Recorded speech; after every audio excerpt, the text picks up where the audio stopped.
Hello everyone, I am Tacit and welcome to the Gems of War Guild Wars Week 72 Day 1. But more relevant, welcome to version 4.8 of Gems of War, which we just got like half an hour ago. So we're going to go over the entirety of the changelog, also in description below and in chat. We'll be going over the entirety of that. Kind of just making mention of everything that ended up happening. And, yeah, most of it doesn't actually take effect now, but there were several things, as well as some rebalance, as well as some visual changes, as you can tell already from the medals all the way at the top, among a few other small features here and there. But overall, we'll see a good majority. Yeah, Sunspear got completely obliterated. We'll be getting that into a moment. Anyways, I just lost my train of thought. Anyways. Let's get into everything related to it. So, let's go bring this up. And we got a lot of reading to do before we get into Guild Wars or anything else. So, first things first. The biggest thing that happened in this new patch, which won't be really taking effect until Monday, when the first event rolls around, is we have gotten ourselves a new event system, as we can tell from this image right over here. Here's just a little screenshot of the new game mode. That will be occurring once every month over top of what used to be invasions. We do still have invasions, more on that in a moment. But it's basically replacing out invasions as far as its slot in the monthly rotation for events. And anyways, let's go and read through. So, with invasions and raid battles reaching a point where all kingdoms and troops types have had a turn, which is why we had that 1 week where we had a repeat of one of them, we've looked into what's next for live events and how will that affect Gems of War going forward. We have implemented a new event system that will solely replace the existing events, except for Guild Wars. Wait, they're even going to replace out Tower of Doom? Interesting. They're probably going to replace it out in order of invasions, then raids, then Tower of Doom, if they're actually going to replace out Tower of Doom. I didn't hear mention of that. I knew they were going to replace out both invasions and raids. But yeah, apparently they might replace out Tower of Doom too, and make that into a weekly event. But definitely raids is next. But anyways, apparently Guild War will be immune. So for any of you that hate Guild War, we'll always have it. And that will, mostly because Guild War has to be in a format that has to last for 6 days. Whereas all the other game modes like invades and invasions and all that, they could theoretically be a day-long event and it wouldn't really technically change how they thematically are. But anyways, obviously there'll be 3-day-long event though over the weekends. But anyways, and that will allow us to expand on the Kristara story in a new way. They're adding new lore with this, with these new monthly events that'll be happening. They're also going to be adapting them to be different pretty much every single time, as they'll mention in a moment.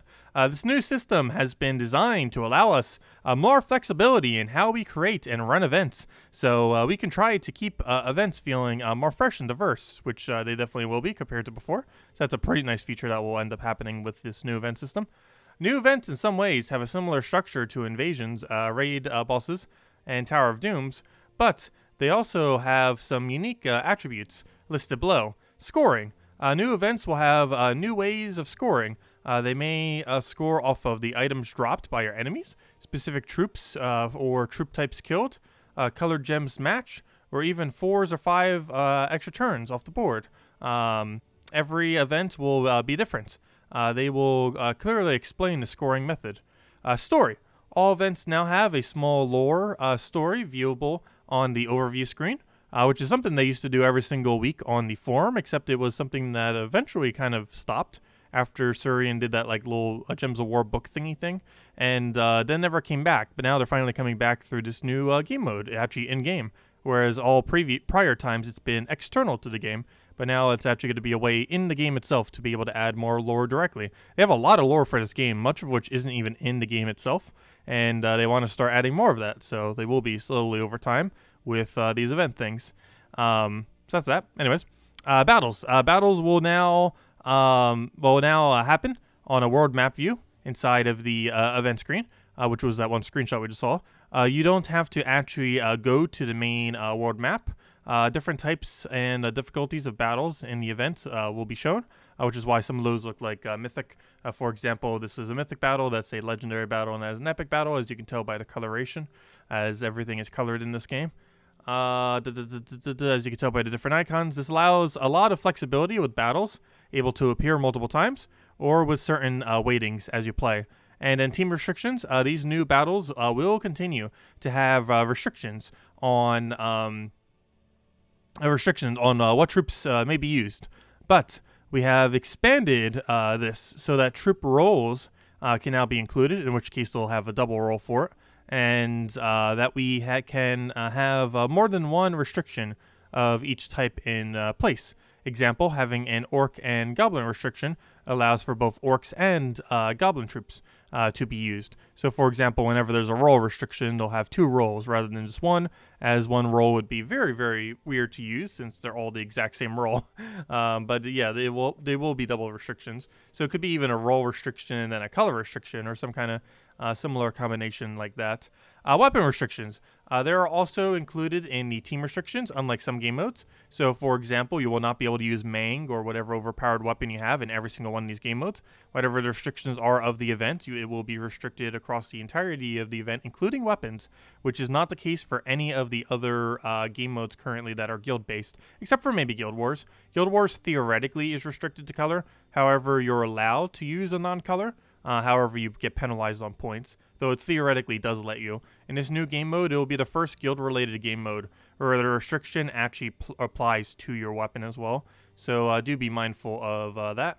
And it's not even like a reduced point thing. You're literally not allowed to use anything other than them. So your weapon selection is generally going to be very, very limited in a good majority of these events compared to many other events. So do be mindful of that, as you won't be able to just cheese it with an overpowered weapon. You'll still be able to cheese it with overpowered hero class, though, as I believe there is not a hero class restriction, just a weapon restriction. Similar to how when you set defense on Guild War days, all 6 of your weapons have to be unique. However, you could literally use the same defend team for every single one. Or not the same defend team, but the same hero class for each of the defense, and it wouldn't actually hurt your score. And that's kind of the same premise with this. You should most likely be able to use any hero type, though that's not 100% confirmed, but should be anyone. So do be mindful of that. But the weapon is definitely restricted, as it mentions there. Anyways, let's see. And this also applies to weapon used by your hero. Yeah, that's just what it was mentioning. Anyways. Wait, was I saying something else about that? Hold up. So if you're limited troops from a kingdom of a certain color, that also applies to... Yeah, it's just the weapon. It's not the hero class itself. For a second, I thought it was mentioning the hero class too, but no, it's just the weapon. But anyways, event medals. This is the new thing we were kind of talking about a little bit earlier. There are 3 new event medals, 4 total being added in this patch. However, only one of them is real, as we're about to see here. But anyways, new events. We'll have new special event medals, badge and tokens. These can be earned from... Earned? That's actually a word, isn't it? I don't hear that word that often, earned.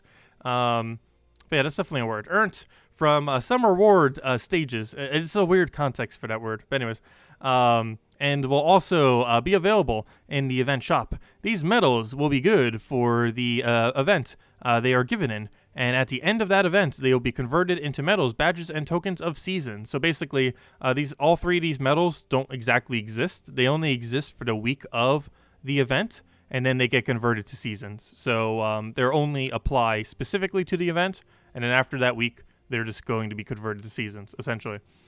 So you can use them to gain elite levels on your troops once they are converted to seasons. Event medals may have 1 of 3 different powers. Either skull damage, that will improve the skull done by the event or by the troops during the event. Spell damage, which will of course increase out their spell damage, and skull and spell damage, which all 3 of those pretty self-explanatory.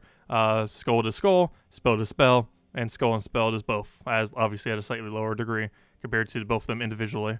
And by the end of the week of the event week for this new event, they will just get converted to seasons. I don't think it mentions it here, unless it does a little bit lower down. But a Seasons medal, once it's at a badge, ends up giving you 1 to attack, HP, and armor. And then once it gets, then once it ends up getting maxed, it ends up giving 4 to all 3. It ends up giving 4 attack, 4 HP, and 4 armor. And of course, knowing them, they did not actually buff Arachnia. Arachnia still gives 4 attack. This will probably be buffed as of next patch or sometime into the future. However, Arachnia, as of this patch, at least at this current moment in time until it gets changed, is completely useless because it only gives 4 attack, whereas a maxed out Seasons gives 4 attack HP, and armor, which will obviously be really good for catchers. It'll also be good in some Guild Wars situations where you want a wide range of stats. For example, when you're setting your Guild War defend, one of the more desirable ones that you'd probably want to have that's really well versatile is to go for something like 12 HP, 12 attack, and 12 armor, as it covers a lot of ground with pretty much every single defend team, and you can use it both in your normal battles as well as defensively for Guild Wars. So it's a nice, well-versed kind of trait setup that will be considered pretty meta, given that it has the highest amount of stacking of any of the metal combinations. So it'll be interesting to see how that ends up panning out. Keep in mind, you won't be able to get it until Monday. There's no way to currently get it at this current moment in time, as it is only obtainable through the new game mode and is not obtainable through any other means, so you cannot grind it and explore. No, Lochnar, you're not banned. I don't know, are you banned? Did you get banned? I'm just reading through things. We'll get over to chat in a moment. Just want to go through the entirety of the patch notes for anyone that wanted to get all the infos. Also, just so we don't have to cover a video for it later. But anyways, we'll still be covering it, obviously, some things related to the patch, but I meant that as in going over the patch notes specifically. But anyways, next thing. No event-specific troops each week. They're only going to be adding weapons. However, we're not actually getting any new troops through this method. These new medals will replace event troops in the shop, but we will still occasionally have new troops and weapons available in the event shop for players to collect. Oh, never mind. They will still do new troops event occasionally. Interesting. Progress rewards.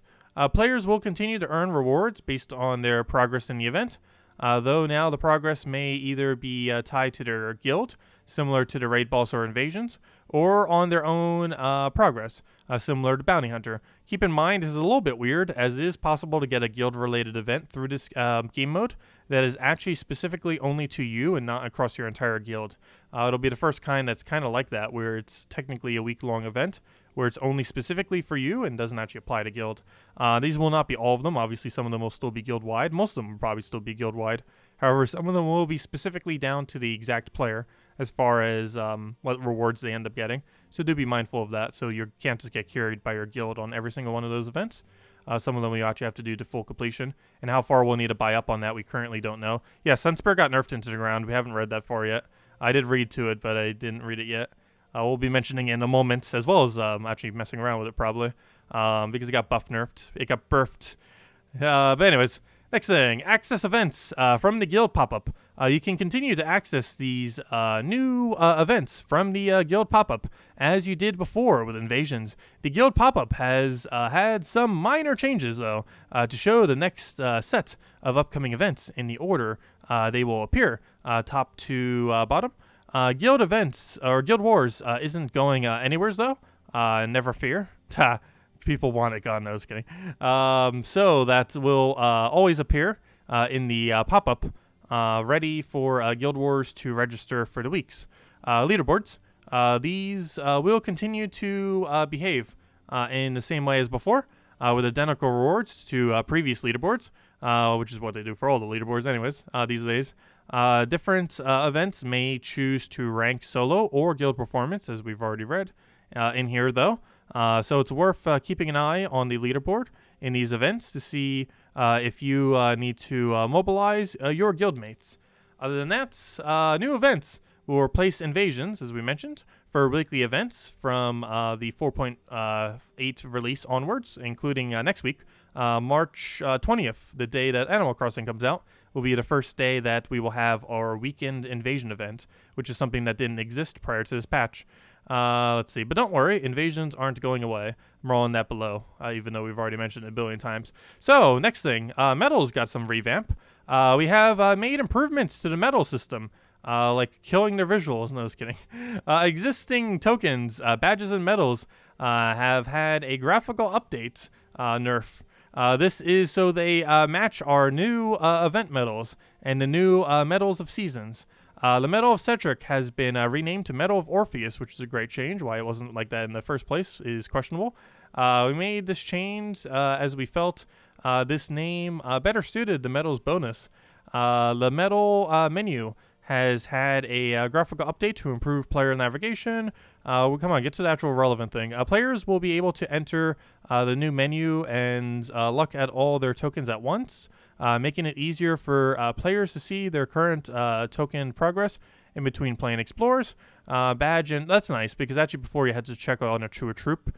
So now you can conveniently see it under the metal screens because it was set up a little bit more conveniently when you were doing upgrades, but now you can see it in both locations, so that's nice. Badges and medals will live in a vertical scrolling list, so it is easier for players to select what medals or badges they would like to use. We have added support for, there's the relevant part. That's the only relevant thing in this entire section. We have added support, so players to have up to 3 medal loadouts. So before, obviously, you could only have one single loadout of 3. Now you can have 3 different loadouts of 3. Of course, the limit is still 3 slots, but you can now have 3 different loadouts, so you can quickly change between different ones that you use either for Explorer or for Guild Wars or for whatever purpose you want to use them for, of course, and switch between. So that's going to be really nice now that you'll have the capability of... yeah, patch is live right now. Should be on most of the platforms. I'm not sure if it is on every platform. I'm playing on Steam right now, and the patch is definitely out, which we'll be getting to in a moment. Let's see. Anyways, but yeah, that's the most relevant thing. We now have 3 loadouts now for medals. Other than that, players will need to change which medal loadout they are using from the medal screen. We investigated several ideas of players being able to switch between medal loadouts that included both the team setup or pre-battle menus. However, we were left unhappy with how this turned out, and it made those 2 screens too confusing and complicated, especially for newer players. We will be looking into an alternative means for players to switch between medal loadouts into the future, but this is basically a temporary update is basically what they're saying. This is a quick fix to the only having 1 loadout issue and not being able to set them per team. This is basically their fix to it. It still has some issues with Guild Wars, obviously, because you can't set 1 for your Guild War team and then 1 for your other team. But anyways, they are looking into other fixes into the future. This is a temporary fix for now, and it doesn't really fix the Guild War issue that it has. Most likely from the world map menu. So players don't have to go into the medal menu every time they wish to change loadouts. Anyways, other than that, the Medal of Seasons is a new epic rarity medal.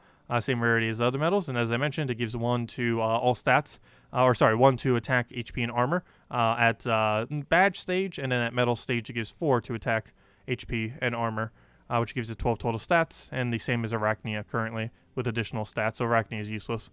Unlike other medals, like Medal of Yasmin and Medal of Anu, the Medal of Seasons cannot be earned from Explorer chests, which I mentioned earlier. They are earned from the event medals when the event ends. Any leftover tokens, badges, and medals from the event will end up becoming tokens, badges, and medals of Seasons. Anyways, invasion event changes. Obviously, with invasions now being a weekend-long event, it now has been changed. Yes, we also got achievements. I'm not sure if the patch notes mention it, but we will mention it separately if the patch notes do not mention the achievements. As mentioned above, weekly invasions. Actually, I'm not even sure what the achievements are. I didn't look at them yet. As mentioned above, weekly invasions will be replaced with the new event system, but invasions will be staying around a slightly altered format. Invasions will be moving to a weekend, 3-day format, with the first one being on the 20th, and will probably take place about every 5 to 6 weeks, basically like Bounty Hunter and Vault and all the other events. It's basically just a weekend-long event now, as other weekend events. We have included below everything you need to know about invasions as a weekend event. Invasions will continue to be a guild event and accessed from the guild pop-up menu, meaning that this is actually the first weekend event that is a guild event, which is kind of interesting. Because, yeah, it did maintain that attribute to it. So unlike Bounty Hunter and new mythics and new factions and basically every prior weekend-long event, they've always been in an individual event. However, Invasions now being a weekend event is the first guild-wide event that takes place on a weekend. So you do need to kind of make sure that your guild, at least on one of those days, ends up getting those battles in, because you will need those in order to get the event done to full completion, as you will not be able to solo invasions, as it is a guild-wide related thing. But anyways, leaderboards will not be changing. Towers required for reward tiers have been lowered, so it'll be easier to complete through all of the thing, which means if everyone is buying tier 3 in your guild, it's actually easier to complete out invasions than it was before. You get less free battles per day, however, the amount of gems that you spend into the event is basically more valuable compared to how they were before as far as how much progress they'll get you, since you now need a lower amount of tower kills. Invasion shop tier prices will remain the same at the moment, though they might get nerfed into the future just to make it a little bit easier to do the event.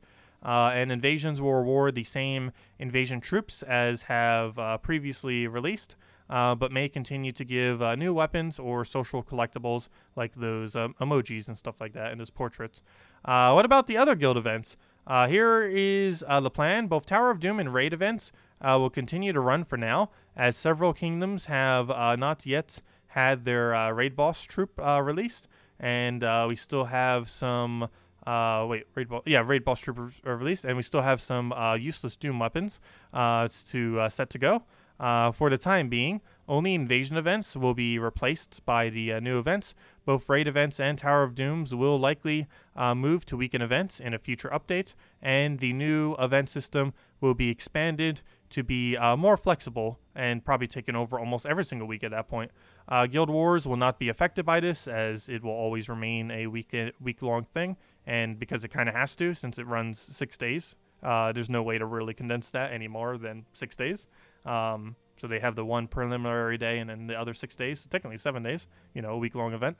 So, that will remain the same. Anyways, balance changes. First, and the most relevant thing to say, which I'm pretty sure like a billion people have already said in chat, as well as, of course, our title says, is they ended up burfing Sunspear. Burfing is a term that we use in Gems of War when the devs try to buff something, but they end up nerfing it. I have no clue how they managed to do this, but they have managed to do this dozens upon dozens of times in the history of this game. It's been a while since they've done it. I can't even remember the last time they've actually done it. It might have actually been about a year. But they used to do this a lot, where they try buffing a troop by nerfing it. Really interesting logic that they have. But they ended up doing this with Sunspear, oddly enough. So I think what ended up happening is a lot of people were mentioning that there's a repeated trait on Sunspear, and they took the wrong impression and thought it was the final trait that was the repeat trait, and not the fact that it has immune to burning twice as the repeat trait. Because obviously, if anyone was to mention that Sunspear has a repeat trait, they were referring to the fact, without actually specifying what the repeat trait is, they're obviously specifying that it is the burning trait, or referring to it, that he has 2 immunes to burning, which are pointless. However, instead of changing the immune to burning for whatever reason, they changed the final trait, which basically completely nerfed Sunspear, because 90% of the teams that it was used in specifically used the Perpetual Red Storm. In the instances that it wasn't used for a Perpetual Red Storm, it technically got buffed, but every single team that used it for the Perpetual Red Storm ended up getting nerfed. But anyways, because the Sunspear has had access to the Fire talent tree, its legendary trait is the same as the level 20 Fire talent. That is not true. Fire starter.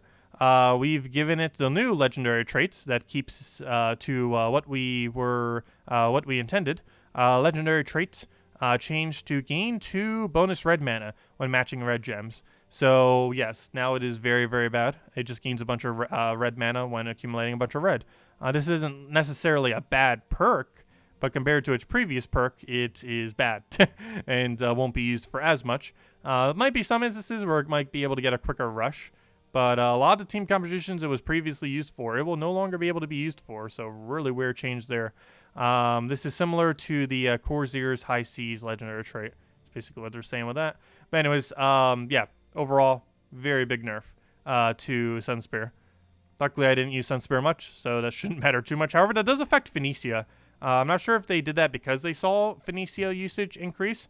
However, if you're doing a elongated battle, this does nerf Phoenicia, because it doesn't nerf it if you're going for a 1-cast Phoenicia.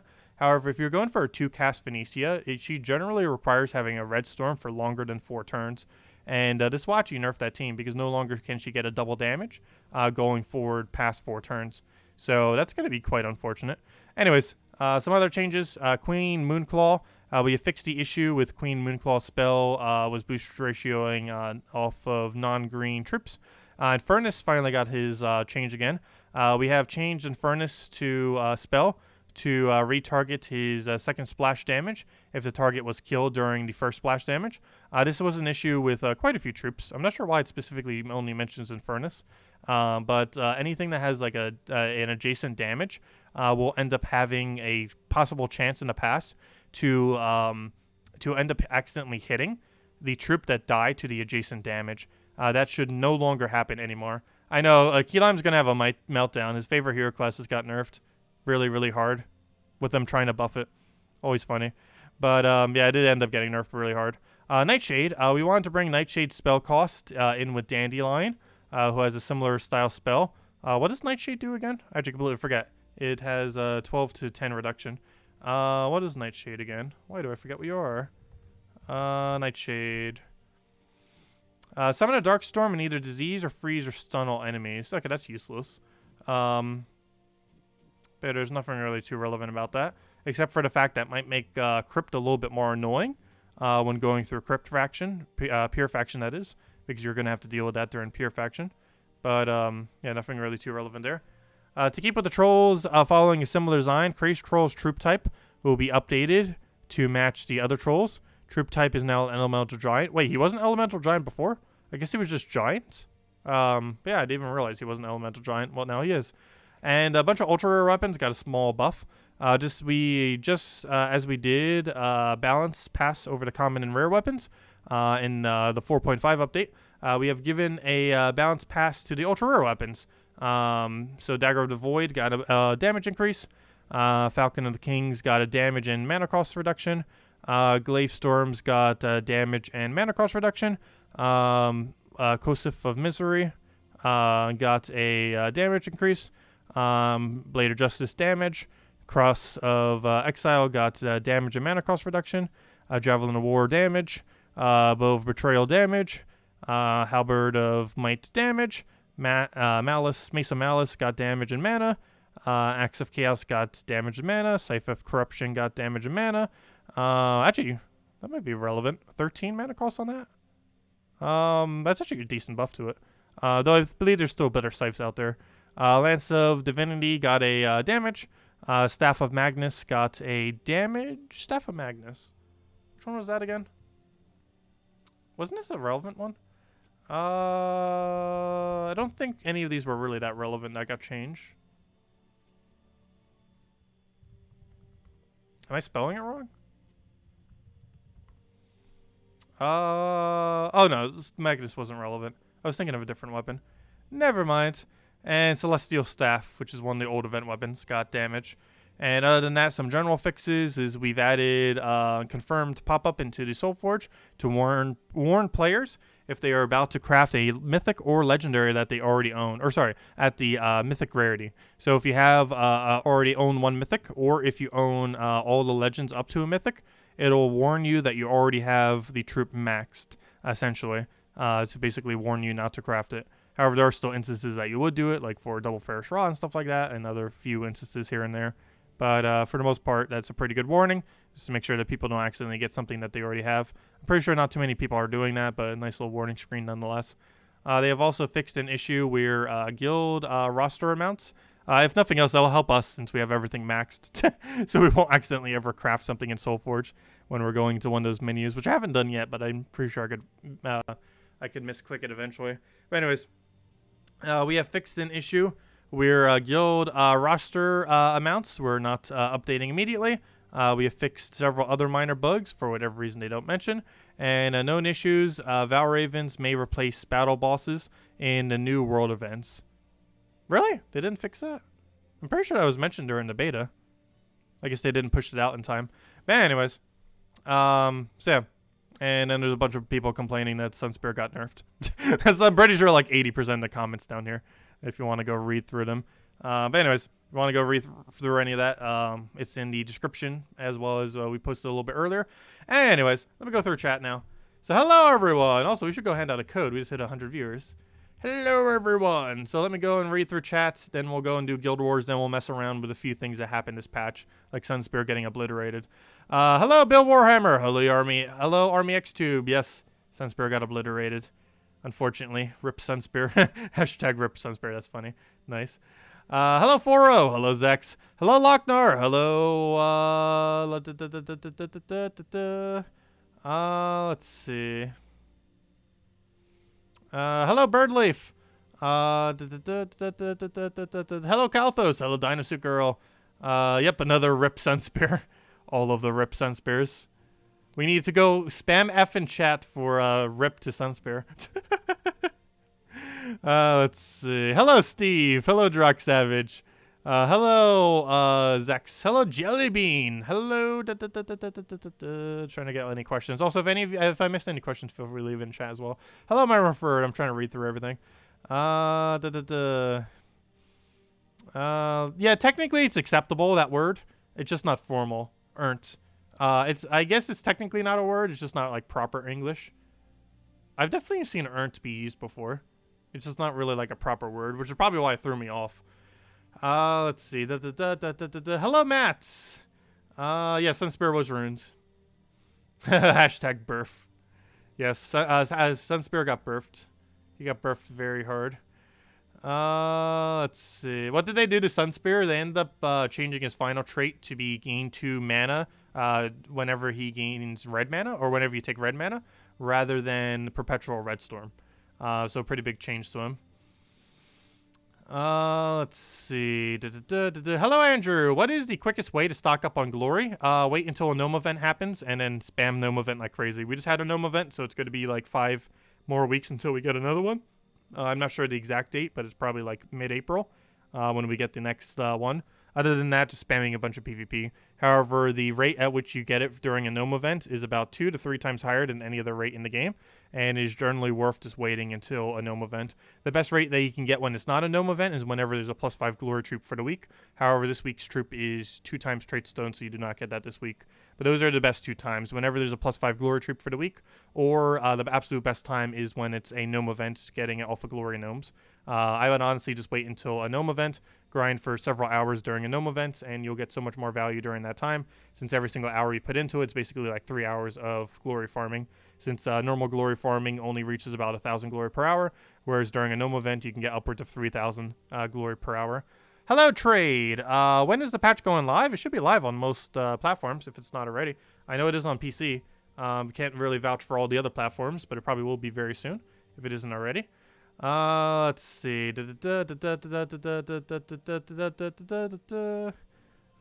patch is live on Xbox as well, someone mentioned. PC, Android, iOS confirmed available. Nice. So the only one we haven't gotten confirmation on is PS4 have the patch yet.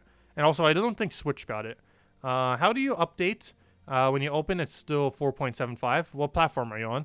If you're on Steam, just restart Steam. Like, completely have it completely restart Steam and log out, completely restart it, and it should update it if it hasn't already. That, or go make sure you click on the game and manually do it. I have it so it auto updates, but you might need to manually go to the game and make sure it does it. Hello, Dizen. Oh yeah, we also got more achievements. That didn't end up mentioning it anywhere, so we'll need to go over that as soon as I go through chat. Let's see. I know a lot of people aren't happy about the Sunspear change. Hopefully they'll end up changing it back or doing something with it. It's a really strange change out of nowhere that we weren't expecting. That's one thing we don't ever actually get to know during betas. We don't know what balance changes they're ever going to do. We only ever get patch notes for the actual like content of the patch. We did not get it for any changes that they do to troops or similar things. Hello, Mero. Hello. They were supposed to try to ruin the class. They weren't trying to do it deliberately, though that is effectively what they did. Hello, Brandon. Because everything that you used Sunspear for before aren't really going to be used for anymore now that they made that change. Very, very strange. Let's see. Hello, Stacy. Hello, Killown Shoes. Hello, David. Hello, Lampard. What's the Pure Faction team for Wild Court? Pure Faction team for Wild Court is... Oh, yeah, we have that today, too. Gosh, we have a lot of things we need to go do today. I completely forgot. We got to go do that. Entirety of the faction. Actually, I might as well go answer that right now. What is Wild Court's thing? Because I accidentally went over the wrong one on Monday. Wild Court's Pure Faction is... Let me go to Troops. Troops. I went over to technically the right team color-wise, but I accidentally went over the wrong faction. Though the teams are still relevant, just not the Pure Faction one. So it was, what was it again? Wild Court? Let's see. Or is that the one that I'm already confusing it with? It's, where'd it go? I just saw the comment on it.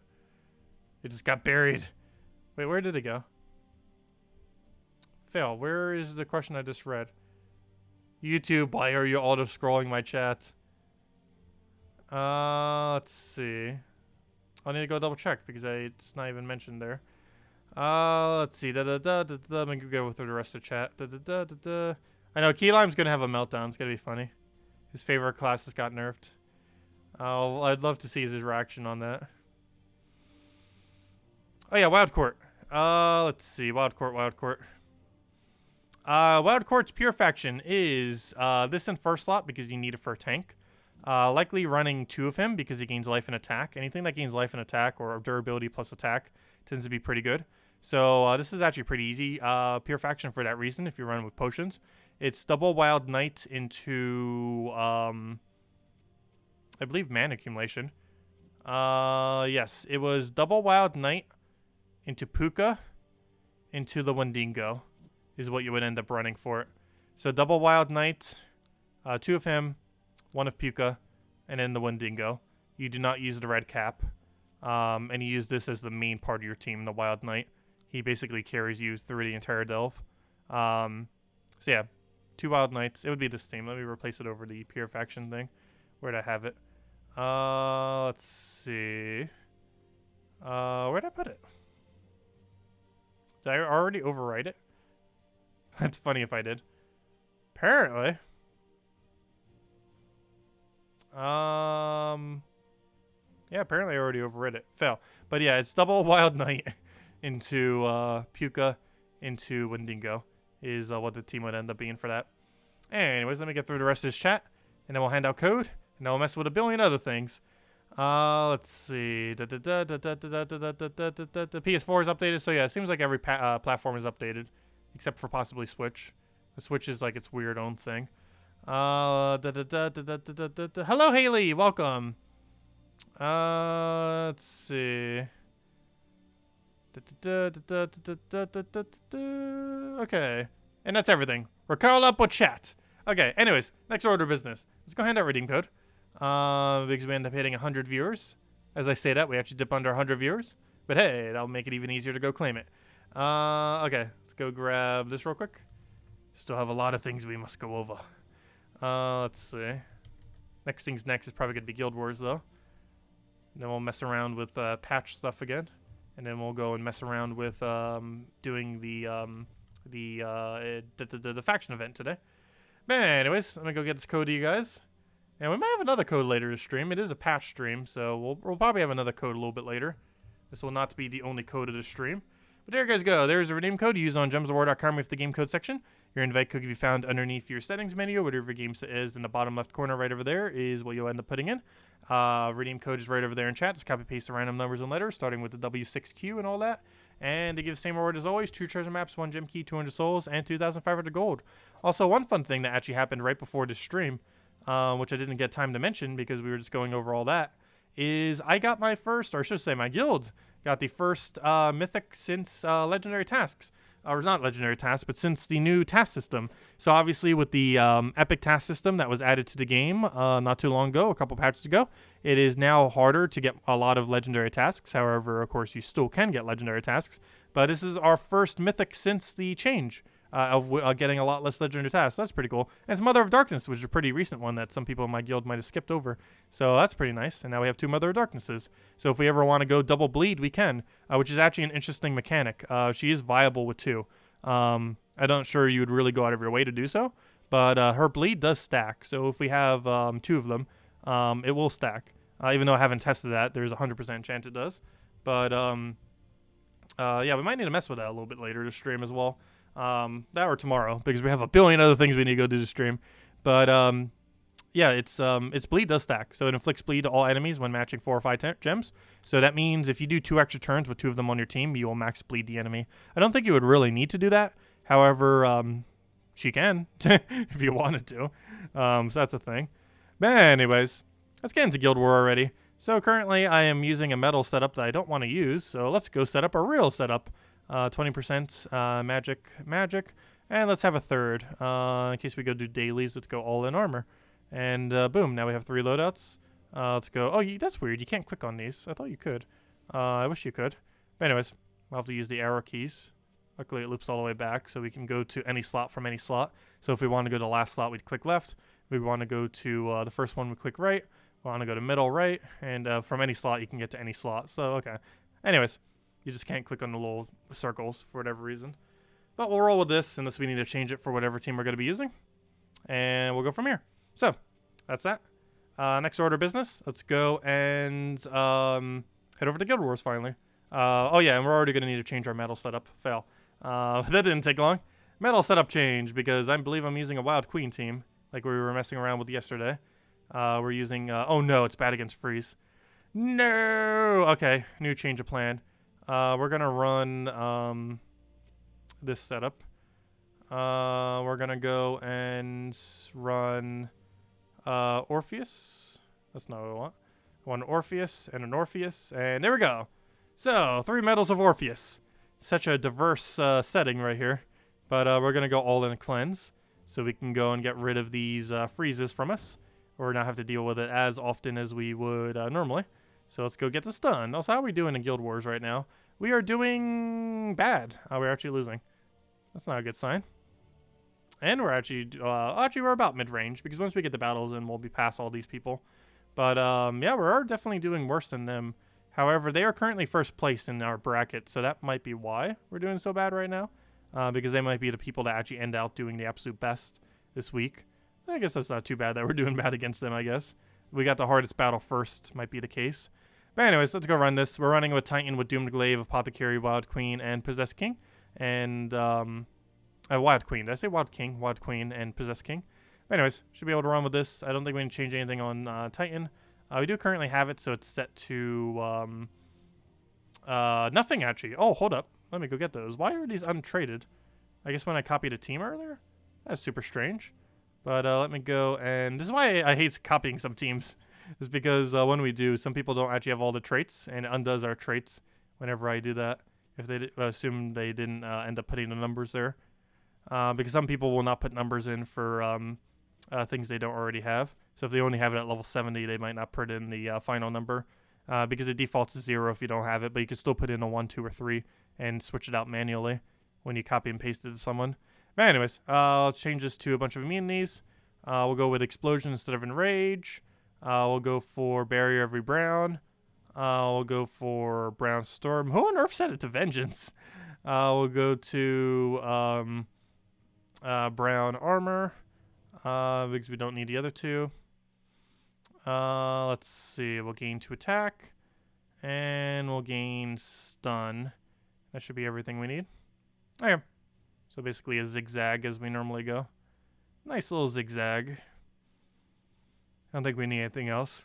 Oh, maybe we can go Enrage. It really depends which way you want to go about it. I think we're going to go mana accumulation route this time, though. Anyways, should be good.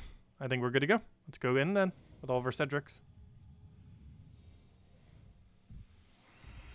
Let's see. So legendary task drop table is different than gem keys. Good to know. Yes, it is definitely different than gem keys. It drops from 3 different tables, and it drops from the biggest one first and then goes to the smallest one. Oh, you just restarted your Switch and still hasn't got an update. Yeah, I'm not sure if Switch is getting an update with this one. Is there a way to farm gems? Yes. If you keep spamming Treasure Hunt, that's the best way to farm gems infinitely. It gives around 50 to 70 gems per hour.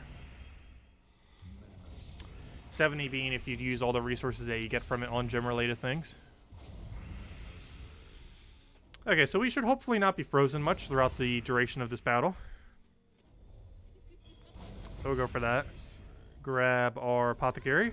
Oops, that's not what I meant to do, but that still works. Whoops. Mistakes were made. However, it was a productive mistake. We'll take that for now to go get Wild Queen up to max. Go throw that down, and that should be match. And if it's not, we'll go do one more follow-up. However, it's already dead. Oh, we got an achievement. Achievement unlocked. 'Tis the season. Oh, yeah, that reminds me. I didn't go over those achievements, did I? Let's see what the 2 to 3 new achievements are. Let's get rid of this. We don't need the patch notes anymore. Let's see. What are the new achievements? So, new achievements that we got is 'Tis the Season, which is equip your first Medal of Seasons. What? Okay, another glitched thing. There was one in the past where, which was glitched, where if you got 2,500 total renown, it counted as you getting 2,500 purifaction for the achievement.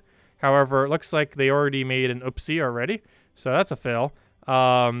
Where we don't have any Medals of Seasons equipped, but it gave us the trait. I mean, they gave us the achievement. So good job coding. But anyways, the other two are, though that would be pretty easy. You'd probably have this by Monday, but apparently you just get it for free for something. I guess maybe having Cedric. I'm not sure why it triggered, but it triggered for some reason. Other than that, reach 20,000 total Underworld renown.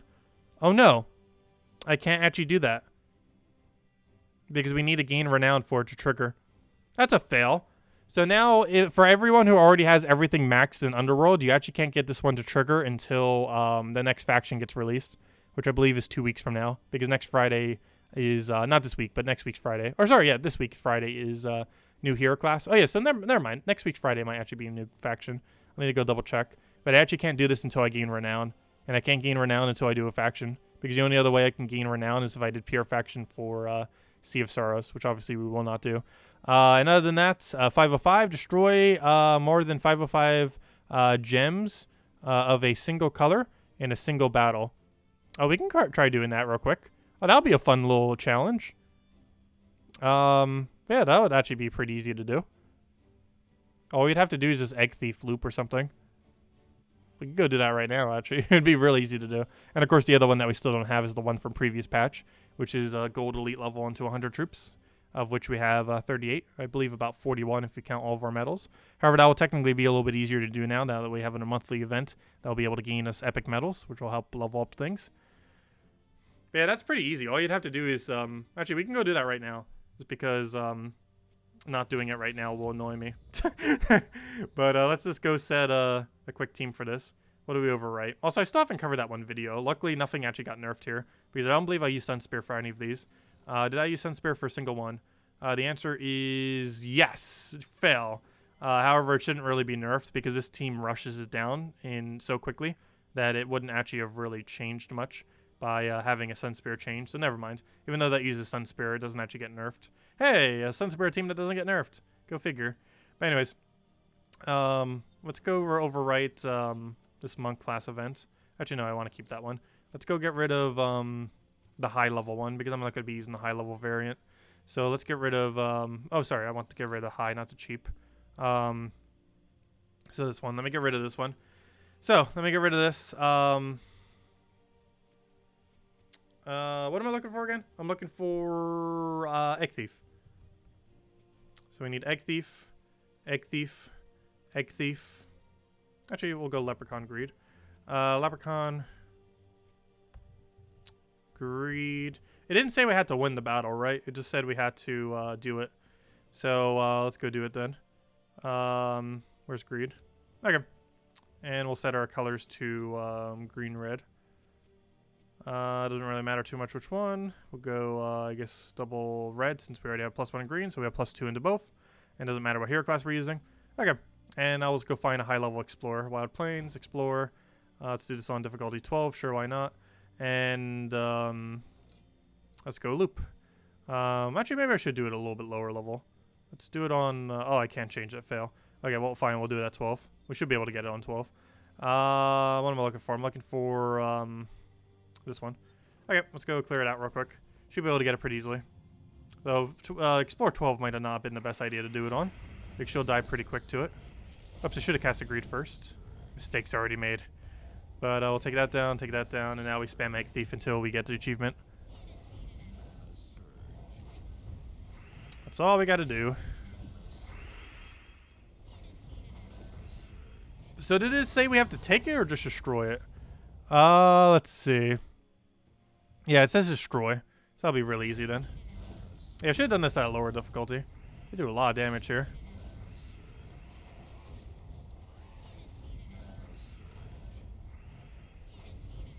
I wonder if explode counts as destroy, or if we have to specifically destroy. Because her mechanics specifically destroy, whereas something like that is explode, and might not actually count as destroy.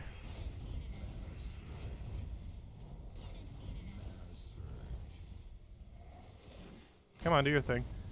Oh no, she's gonna die. Okay, we need to go do this in a better location. Okay.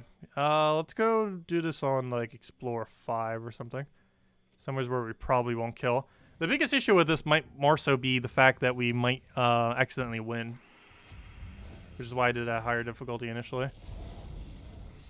Let's try this again. Round 2.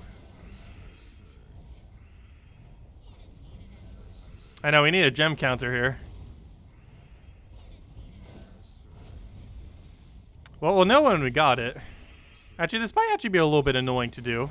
More so because it's almost going to be luck-based. Now we just need a whole team of Egg Thief.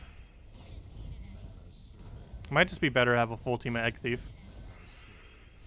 And just do it slightly higher difficulty. But not too high. Let's go actually do exactly that. Slower start, but let's go do like Explore 8. Also, where it has a lot of really weak things that don't do a lot of damage. I have my spell reduction and a lot of tanky things. Let me go reset this and do it at like Explore 8 or something. I think that'll be a nice sweet spot for it. Okay, let's do this at Explore 8. And let's go to all Egg Thief.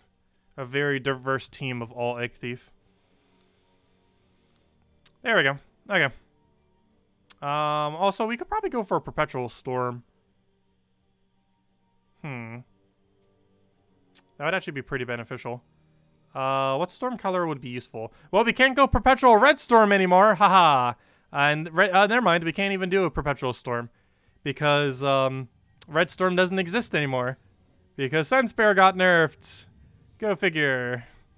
Because there's not a green one. And we can't do it for red anymore. Because they made Sunspear useless.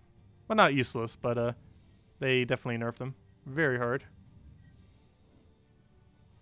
Yep, we already can't use Sunspear. That's awful. That is awful.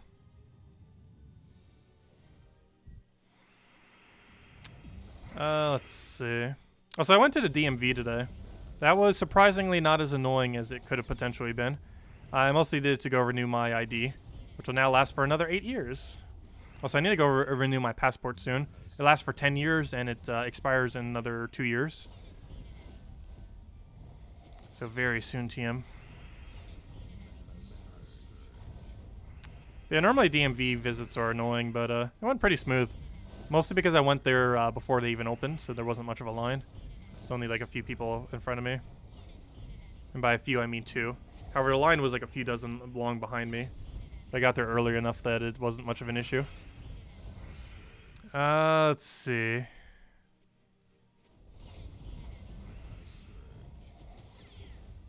You're still using it for Red Day, by the way? Am I? I might need to go revamp it then.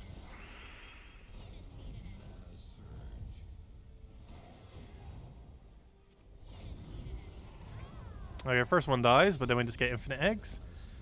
But yeah, we have no way of knowing when we actually hit the objective.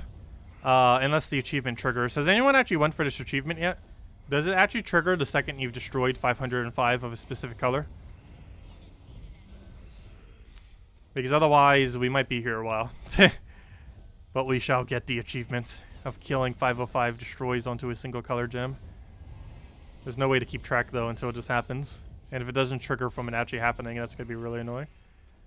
But hopefully we're getting close.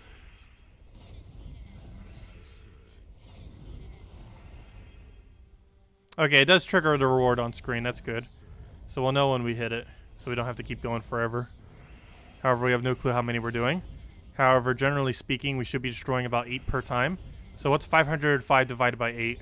Does anyone know the answer off their head? Top their head? Actually, never mind. It might be more than that. Oh yeah, I should be running with magic right now. Why am I not running with magic? She gets more destroy with magic, which would help speed this along. Oh well, too late. Unless we happen to not get it here. In which case we'll probably go run it on Explore 10 or something. And run it with magic. You should definitely be running this with magic and not the way with not magic. Because that means the max we can get is 30, which means we're only averaging like 6 per color. Whereas if we got all the magic, it'd be closer to 8. 63. So yeah, we'd have to cast her about 63 times then, if we were to give her more magic. Right now we're having to cast her even more than that, because we're only getting about 6 per cast, rather than closer to 8. Okay, we did not get the achievement. So let me go and do it at a higher difficulty. And do it with magic. So let's go to all magic. And go try this again. Round 3. I'll still do it in White Helm, though. See if we can get an easy battle. Oh, yeah, I need to go do this battle and then retreat. Want to go do this on Explore 10, maybe even Explore 12 again. Let's see, retreat. Yeah, let's do it Explore 12 again. And just get a weak battle. That's not a weak battle. Can we please just get a weak battle? Actually, that's probably fine. Never mind. I guess we'll give it a shot. Yeah, 'Tis the Season achievement is glitched right now. It gives it to you for no reason. It's weird. But yeah, it's currently broken. It doesn't give it properly. It just gives it to you for free. So definitely make sure to go do a battle because you get this achievement for free before it's even Monday. Well, once we get this, we'll go continue Guild Wars. But I'm too adamant about getting this to stop now. Did he really just get a free kill on us? What are you doing one-shotting us? Okay, yeah, that's going to be too annoying, that one troop. We need to find a battle that has no annoying aspects in it. Let's see. Paladin, nope. Where's another good place to check? Where it'd have a lot of troops that do nothing, pretty much. Where's a really, really useless kingdom, like Drifting Sands? Explore. Let's see. That's not too bad. Ancient Golem would be annoying, though. So let's go repick this one. We need to do it until we get a better battle.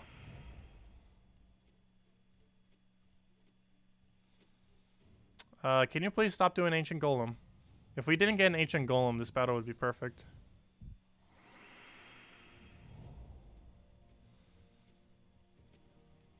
Rock Spirit, Ifrit, they're not too annoying. Alright, let's do this battle. They both have split damage, but they're weak enough that they shouldn't kill us, hopefully. Fingers crossed. Oh, take that, take that. Grab our red. Keep mass destroying. Should be good to go from there. So let's get this achievement. And now we have magic set, so we're actually going to get a decent amount of destroys. Let's see, we'll take that for now. Wait, hold up. Did they shadow nerf Egg Thief? Since when was her, Hold up. Did they nerf Egg Thief? Since when was her destroyed based on half her magic? I always thought it was her full magic. Well, that wasn't her, the case prior, was it? I'm pretty sure it wasn't.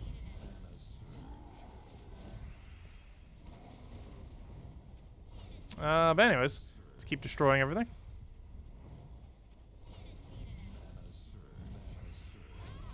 Grab the other one.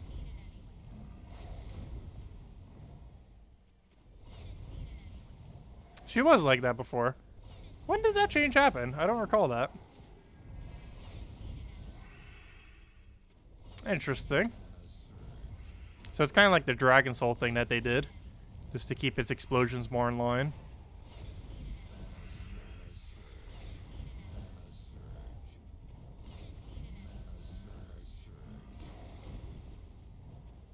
In that case, it might be better to run Marilith then. Marilith, I believe, still has full value. I don't think they nerfed Marilith.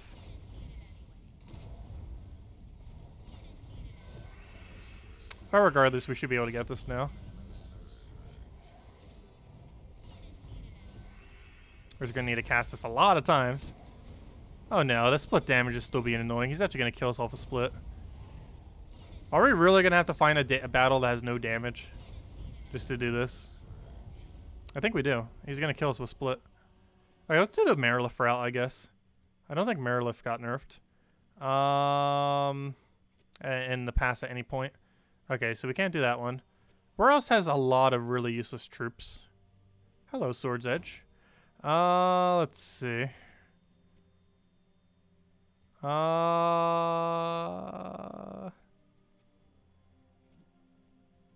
that should be fine. Okay, let's go do Marilith. You still do full mount, right? Yes, Marilith does. 4 Mariliths it is. True damage shouldn't kill it. Let's see, how many times do we need to cast? We need to cast, how much magic do you have? 45. What's 45 divided by 6 or so? That comes out to around 7. 7 into, let's see. What's 7 into 505? And then we need to times that by 6. 505 divided by 7 comes out to 72. Times that by 6, so it's basically 73. We would have to do it 433. Wait, what? Oh, no. I just did that wrong. Whoops. Hold up. It's 505 divided by 7. Which comes out to 72, so basically 73. That's how many times we'd have to cast to get the achievement. Oh, wait. Yeah, that is a problem. We're going to do too much true damage. Wait, what is the strategy for this then? I guess we would have to do Egg Thief and just do it more.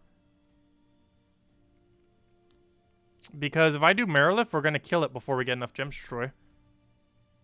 We actually do have to go down the Egg Thief route. Hold up. My bad. Yeah, we do have to do Egg Thief. Yes, we'll end that. But anyways. Yeah, we are going to have to do Egg Thief. Let's see. Can we get another weak battle? Targetable, yes. And weak. Graveseer, weak. Targetable, weak. And random, no. Alright, let me repick this one. But yeah, my bad. We actually do have to go Egg Thief. Let's see. Oh, do that, do that, do that, do that. I don't think we're going to bother putting a Cedric for the higher Gem Destroy. But we'll go with that. And let me repick this battle. Good evening, Dragon Ball Z fan. Welcome. Yeah, we could put a Cedric in there to try speeding up some. I guess we'll go and do that. Let's see. Because he has Stealthy too. I forgot about that. I was going to not do it because I thought he didn't have Stealthy, but he does have Stealthy. We just need to find a battle that has useless single targets. So this battle is almost useless single targets. Yeah, we'll go one Cedric. Just to bring up her Destroy a little bit.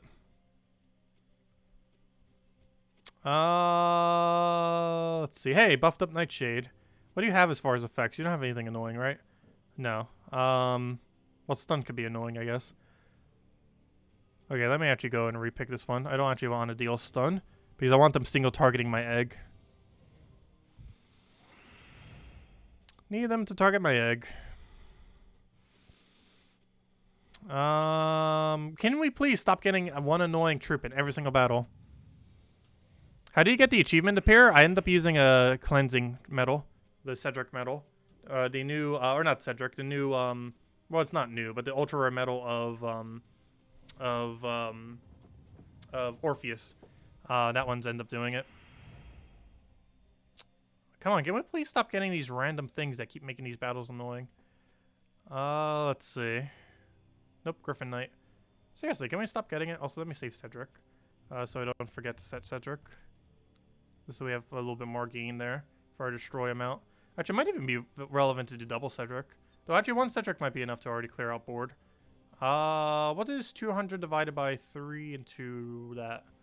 Enough is how much it is. Yeah, it'd be enough to board clear. That's definitely enough to board clear. Okay, so we'll just leave it at that. But anyways, I still need to find a better battle, though. We shall hunt it down and get it. That we might need to find a different kingdom. There we go. Okay, we got it. Let's go get the achievement. Okay, so we should be fine. Everything will hit our first slot that does damage. He does deny green, but that shouldn't be too big a deal. So we'll take that, we'll take that, we'll take that, and we should be good to go. Okay, now let's go in. Get our Destroy. Get a billion more Destroys. And go from there. Grab some reds. Unfortunately, didn't get our green. He'll get a kill, which is actually beneficial because now everything will be forced to target our first slot. And now we won. Okay. And now we just keep getting more and more Destroy. We'll get up to max Destroy. And now we just go get the achievement in about 5 minutes from now. So all we have to do is keep destroying, and then we win. Okay, we're good. And I always keep doing this until we win. And just keep rinse repeating. And we'll keep getting full board clear. As long as he doesn't randomly double skull us or something. Which he seems to be trying to. Should put Cedric in front of the other Egg Thief. Actually, should have been in first slot, actually. Because Cedric's effect still applies. Mistakes are made. Not too big a deal, though. Or shouldn't be a big deal. We'll find out later in the battle if it's a big deal. Shouldn't be, though. But yeah, now we're averaging about 8 per cast.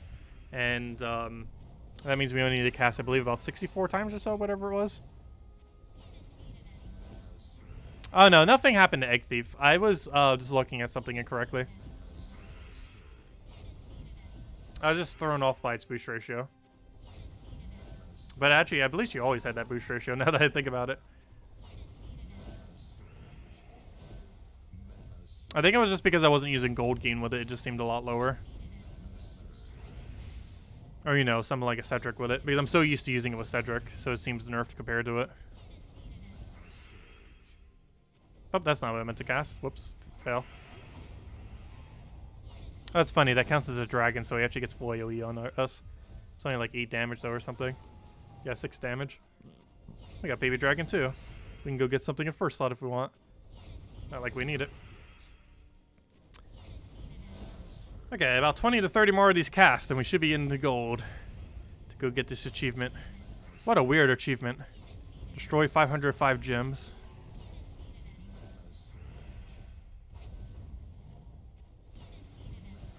What on earth made them decide to do this achievement?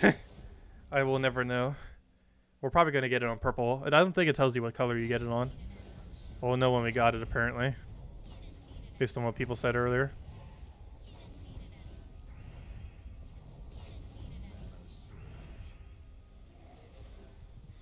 Yeah, it's 505 because of 505 Games. That's their publisher. It's 505 Games. Yeah, I know why it's 505. It's just still a weird number to have to do for something like this. Let's see. Still didn't see the achievement trigger yet. We can also see just by going into here. Which it doesn't actually keep up progress for your current battle in that screen. Unless I have to go out of the screen. Let me see. If I go out, does it update? No, it does not. It does not keep track of it for your battle. Really? That's annoying. Doesn't even give progress. You'd think they would at least have like a little thing that shows up like, hey, you just went to 300 or 400 or 500. But we have no way of even seeing.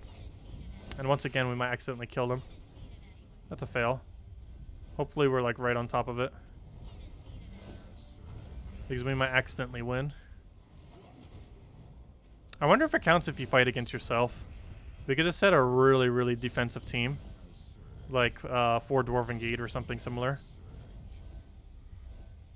And then use Egg Thief against it.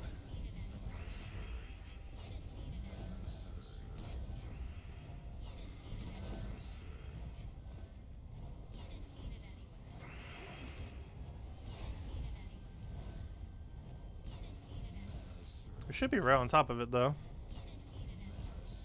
I know we're about to kill. Come on, do less damage. Stop doing so much damage.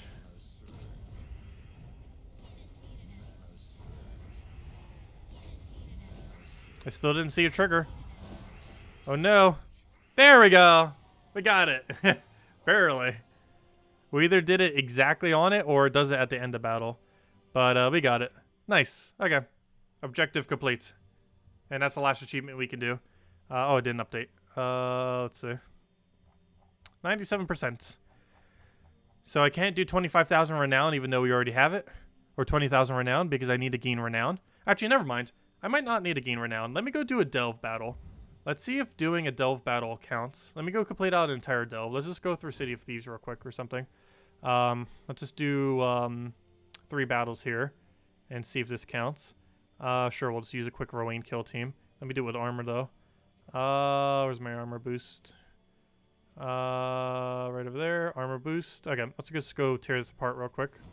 and see if this actually triggers it. I believe we have to gain renown for it to trigger, though, unfortunately.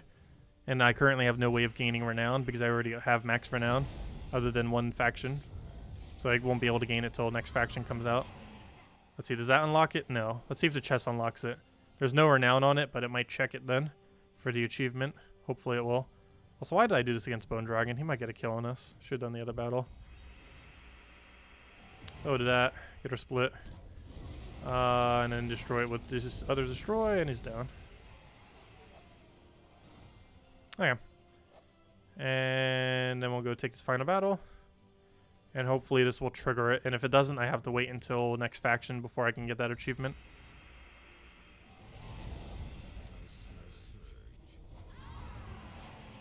Let's see. And we'll take the chest. And if we don't get it when we take the chest, then we need to wait till next achievement.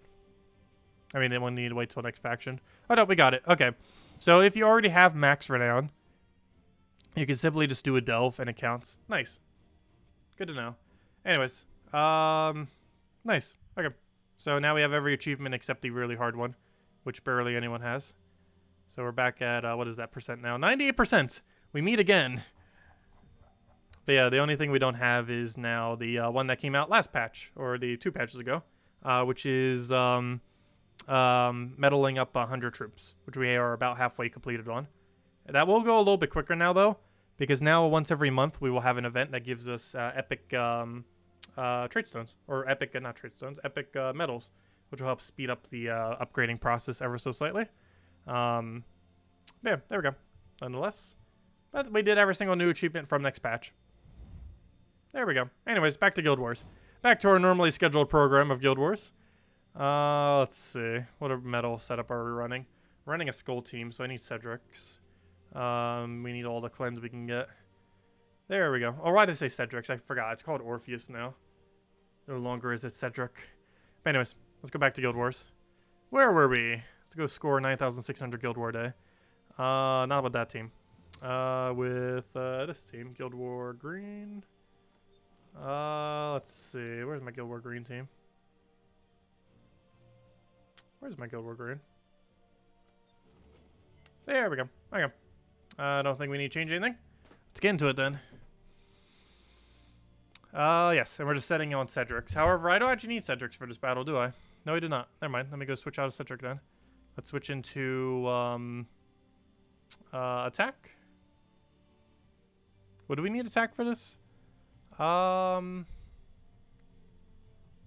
I guess we just go all in on attack. Because we don't need cleanse for this battle.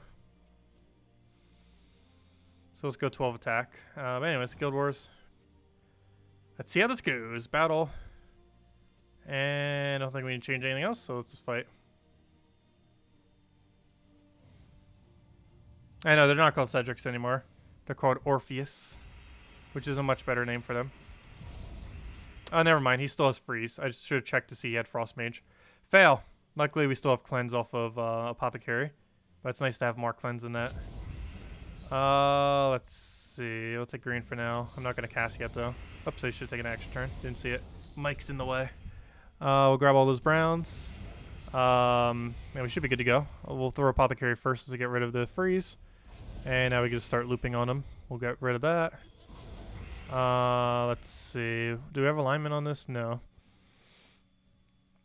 So we'll grab that. Get another skull. Get another Wild Queen. Destroy him. He gets a poke on us on barrier. And then we destroy him with this guarantee. And now he's dead.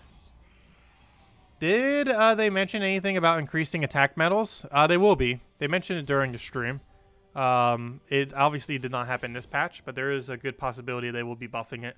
And the most likely thing they will buff it to, even though they didn't make any mention of what they'll buff it to, is they'll probably buff it to 6 attack. But yeah, they are likely to buff them, and they made mention on it on stream. It's just something that didn't make it into this patch. Why they didn't already do that, though, is confusing. But they didn't.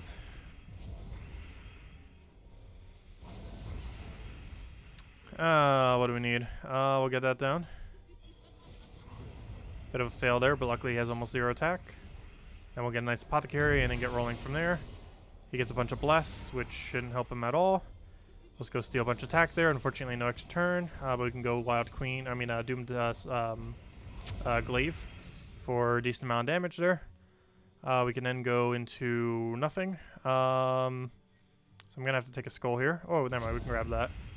We have Apothecary, but we don't want it because we just go for that. Take our attack steal again. And it should be good to go from there. Do we Wild Queen again. And that is almost match. And then we'll do it one last time, and it should be killed. And he's dead. Easy as that. Next battle. We don't need cleanse again, so we'll just go for this. Biggest annoyance will be Doomed Glaive. Doomed Scythe that he has. So right off the bat, we're going to want to take the extra turn, get our explosion value. That's why we have explosion instead of enrage. Enrage would be a good idea. However, explosion does allow us to get rolling a bit quicker, which is one of the main reasons for running it instead of enrage, even though you'd kind of think that with a skull spam team you would run enrage. However, this is an instance where it's not necessarily the best idea. Though it's still good. It would still work though if we wanted to go down that route. Okay, do we have alignment? Yes, so it's good to sun to purple. We'll get all that into each other. Get a nice Wild Queen down. Unfortunately, it's stealthy, so I can't target him. But he's already dead, and he should be dead again right that. Oops, it failed. But now we can just go for alignment on this, ideally. Is that enough to kill? Yes, it is. So let's go for it, and he's dead. There we go. Next battle. And it should be on track for 9,650. Definitely 9,600 plus. If it's not, I have no clue what we did wrong. Again, the exact same team. We do have to be careful with his damage, so we're going to want to attack steal from first slot immediately. He has triple damage to green off of his ability, and double off of skulls, so we do want to be very careful around that. Unfortunately, we got skulls right off the start, so I do have to go for that. Luckily, we got a decent amount of mana. Oh no, he just got a triple immediately. That just hurt our points. If we don't get 9,650, it was because of that right there. That hurt a lot. But let's go get all of the mana we need. We'll get rid of red, it looks like. Gives more mana, so we'll go for that. Unfortunately, we do not have alignment off that, do we? Yes, we do. Never mind. So we'll go for that. Get a nice big explosion here. That'll hopefully give us all the purples we need. And ooh, what is the bad board? We don't have a double or we don't have alignment again, do we? Oh wait. We have the screen, so we'll do that into the explosion. Wild Queen, you better not miss. We'll do that in there just in case, because we can't stealthy the other one. Luckily, he tanks that out. We'll do another Wild Queen. Don't you dare miss. Luckily, he got stunned off of that and dead.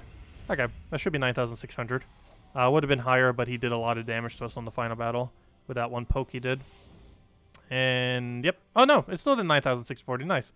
It would have been over 9,650 if he didn't poke us like that, because we took a lot of damage that could have helped. But oh well. But there we go. We're actually pretty low in bracket right now, though. As long as we don't make bottom 3, we should be fine. Once we get all of our battles in, we should be okay. But yeah, there we go. I believe we scored the highest for our guild for today. So Paragon, on route for Paragon once again. Looks like Cookie is going to be so far our next highest. Cookie and Jen. Both. Oh no, we got a Raykin. Actually, did Raykin do the same exact score? That's a 9,642. Oh no, the damage we took made us go lower. No. Oh well, good to see high numbers in our guild though. It looks like he's beating us by 2 points. Go figure. But there we go. Anyways, next order of business is what else? We have a lot of things still. I still need to go do the entirety of the other event. Wasn't there one other mechanic I was going to mess around with?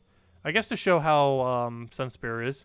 Let's go test that one team that was meta last year and see how that functions with the new Sunspear. Where'd it go? I still didn't cover the video for this. I need to soon. Everything in it's still 100% relevant, though. That hasn't changed as of this patch. Nothing got nerfed. And technically, this team actually got buffed because this team actually did not need Perpetual Red Storm, which is kind of odd. But it was a Sunspear team that didn't actually use this Perpetual Red Storm, which is very rare. But they do exist, and this is one of them. Let's see. We'll do that. Do we not have our alignment here? That's unfortunate. We'll take that for now.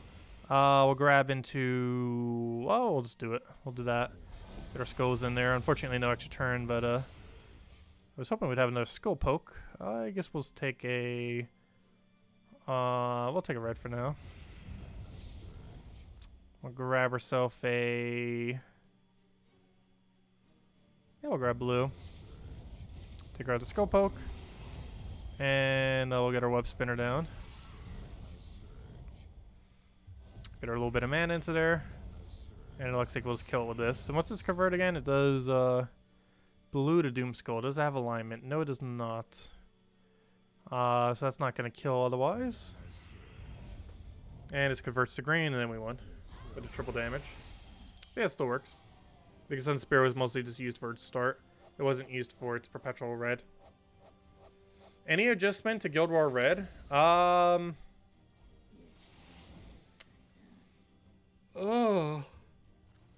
What do we currently use for Guild War Red? I'm pretty sure it's a Yagway Queen of Tanya team. Did I even use Sunspear with Guild War Red? Yes, I did. Yeah, we did use it for a decent amount of mana accumulation. However, this does allow us to boost hero up now. So one thing we could potentially do is use a mana accumulating red weapon. What actually does mana accumulate under red? Because we do have to keep in mind we are still getting a lot of mana for our hero class. So we will be able to do that via the 2 mana that we gain per red. So that team would probably actually still work. Because we'd get Dawnbringer even quicker, which is beneficial to not taking damage. So even though we're probably going to get lower mana later in the battle, it gives us quicker Dawnbringer, the changes that were made. So I don't think we're actually going to need any changes to this team, because it probably will still work. Oh, also, one other nice thing that happened today, other than the patch, we got purple deeds today, which I still haven't claimed. I need to go do that. We definitely got purple deeds. So let me go grab those. But yeah, we got epic purple deeds. So definitely make sure to go do that. Purple deeds are the most valuable deeds in the entire game. 4 of those are basically worth more than 10 of any other color. So definitely make sure to pick those up if you haven't already. And let's go do that right now before I forget. Hello, ssaszix. Did I miss something that you asked? Let's see. But if I missed any other questions by anyone, definitely feel free to leave it again. Sorry if I missed it. Let's see. Yeah, to change the Home Kingdom button is in a really weird location, especially if you're using controller. It is really easy to misclick on controller.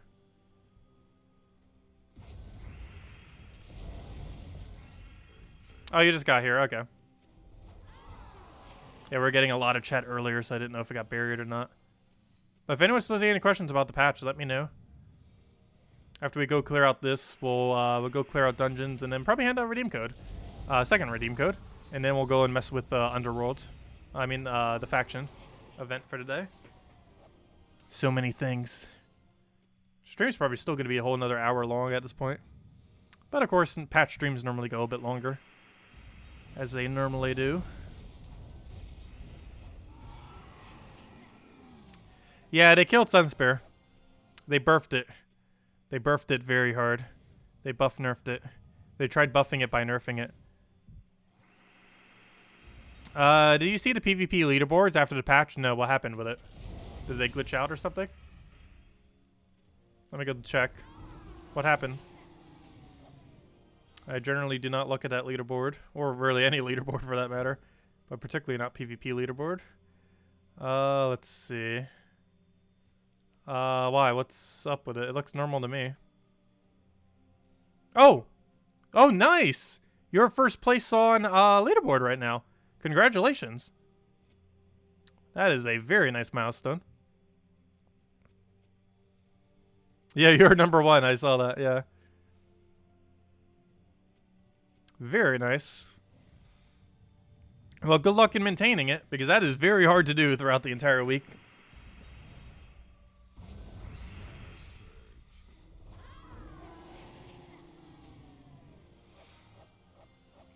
You got there with Sunspear Phoenicia team? Oh no. Well, actually, if you're doing a rush method for it, that shouldn't be too bad. But if you're doing, if it's taken more than 1 cast, Phoenicia got nerfed, theoretically. Single cast Phoenicia didn't get nerfed, but multi-cast Phoenicia got nerfed this patch due to Sunspear getting revamped. Which is unfortunate.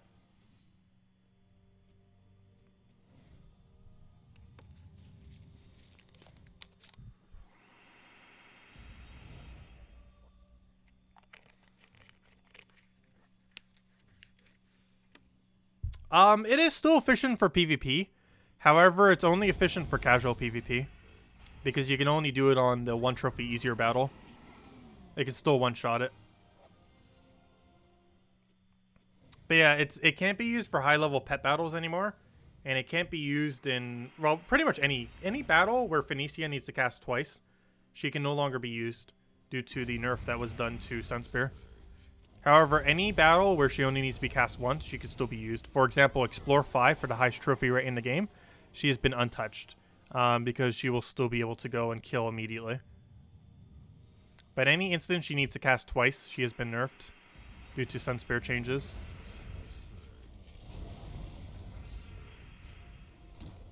I wonder if her usage was the reason why they nerfed her. I mean, nerfed Sunspear.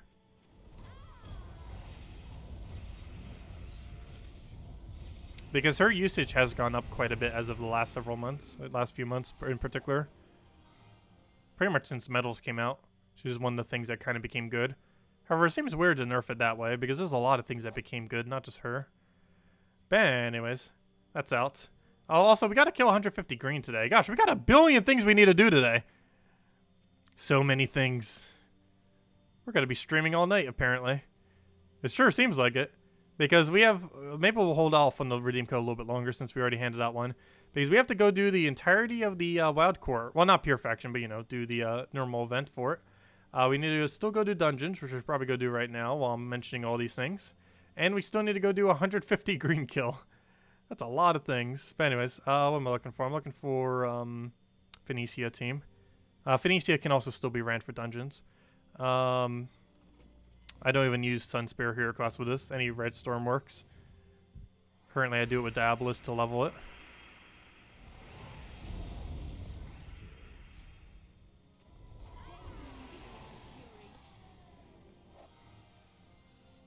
Oh yeah, is Keylime still feeling sick? I'm really curious to see what his reaction will be to Sunspear getting completely nerfed.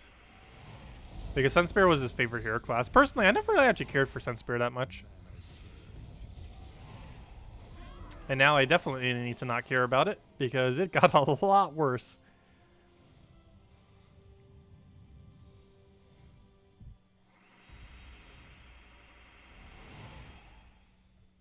Oh, it's the only mythic you meddled? Ouch. Yeah, Phoenicia theoretically got nerfed this patch, indirectly. Not directly, though. Wait, why did I not kill? Am I not using magic right now? There's a 100% chance I'm not using magic. That should have killed. At this point, it's not even worth switching into magic, though. Yep, I am not using magic. But anyways, that's that. Next order of business. Let's go through Wild Court, and then whatever green kills we don't have by the end of Wild Court, we'll go do manually through Explore. So for Wild Court, I'm probably using Rowain team, so I'm just going to stick with that. I'm pretty sure Rowain meta can be used here, or a variant of Rowain meta, because restricted to red-green. Currently for my team, I have Mountain Crusher, Double Truffle into Leprechaun. However, I believe I want Rowain. Let's see, Rowain, and yeah, Mountain Crusher can actually stay. I don't think I'm going to go down the Earthscale Shield route. Okay, that'll be our team. A diverse team of Mountain Crusher, Double Rowain, and Leprechaun. And for hero class, what hero class do we need leveled? Is there any hero class I still need leveled that has Greenstorm?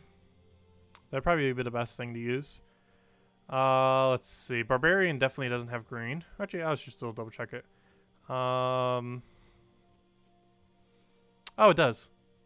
Really? Hold up. Barbarian has Greenstorm? Interesting. Okay, we'll do Barbarian. What other hero class is relevant that has Greenstorm that we haven't maxed? Let's see. War Priest, no. Or does it? Stormcaller, we need to go get you max before Yellow Guild War Day in case we want to run you. I'm not sure if I am, but just in case. Oracle. Well, anyways, we'll just go with Barbarian. Wait, I didn't set it to Barbarian. Fail. I redid his perks, but I didn't set it. Equip. Double check that has Greenstorm and everything. Let's see. 4 attack, that's fine. Counter attack, that's fine. Entangle first, it's fine. Leaf Storm, that's the whole reason why we're using you. 3 attack when enemy dies, it's fine. Actually, green allies gain 5 armor is even better because that's an additional 10 damage for Rowain. And some extra mana. Okay, we're good to go. Okay, so nice. That works out quite nicely. So 10 extra damage for Rowain and Greenstorm. Nice. Oh, and I need to go change banner. Banner into +2 blue, +1 green. Green, blue, all colors, and that banner. There we go. And this is the team we're going to be running. Mountain Crusher, Double Rowain into Leprechaun. into +2 blue, +1 green, -1 yellow, which is the banner that Rowan tends to run with almost all the time, because of the 2 blue and 2 green in combination with the other thing allows us to always have full mana. It allows us to 4 times and 5 times match the full mana, I mean. So if we take a 4 times, it'll be full mana. If we take a 5 times, it'll be full mana.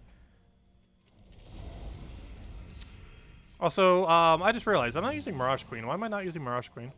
We can half mana starter. Also, another thing, I'm not using enchant either. Let me go grab that. Hey, Sacred Treasure. Nice. We randomly pulled a Sacred Treasure. Convenient. Very convenient. Hello, Brian! Is there any use for Gruz the Undefeated? No. I forget who that is, but I'm pretty sure he was useless. Last I recall, that was useless. Let me double check. I'm pretty sure Gruz the Undefeated was useless. I spelled Undefeated wrong.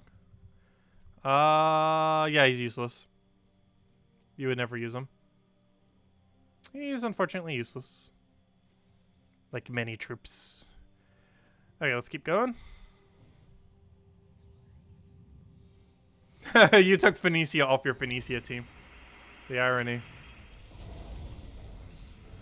Gotta run those Phoenicia-less Phoenicia teams.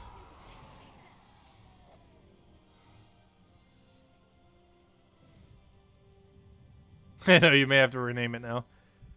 Gotta run Phoenicia team without Phoenicia. That's basically called a Rowan team at that point.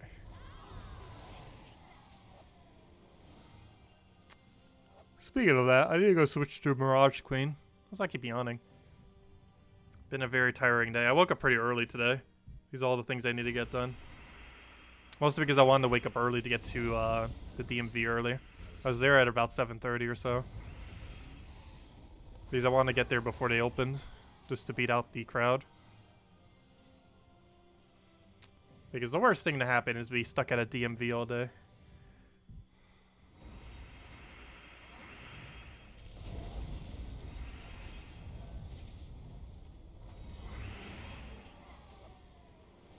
Ugh.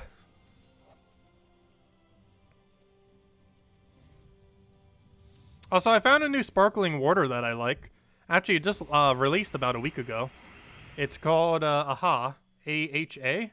It's by Coca-Cola, actually, oddly enough. They finally went into sparkling water. It's actually not that bad. And it doesn't have that artificial fake sugar in it, which is nice. I didn't double check to see if it has anything other that's bad in it. But overall, its taste is pretty good. And it definitely does it for me as a soda alternative. End up getting multiple different flavors. Also, remember when I said like sparkling green tea and sparkling apple cider? They actually have both of those flavors as well, which is probably the main thing that made me go to them. Because they have a sparkling green tea, which is pretty nice. That even has caffeine in it. Most of the other ones don't have caffeine, but that one does. And they also have a sparkling apple cider. I got like half the flavors. I'll try the other half next. Oh, I didn't see it in the store. The store I went to only had 4. So I picked up all 4.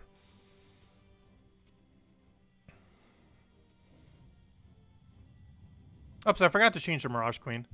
Oh, at this point I might as well stick with this team. Because eventually we'll stop one-shotting.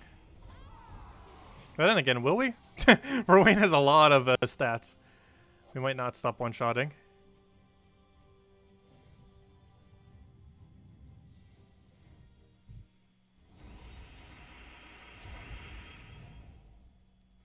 So it's Black Manacles, a Sunspear, Wardbreaker, and 2 Leprechauns. For what?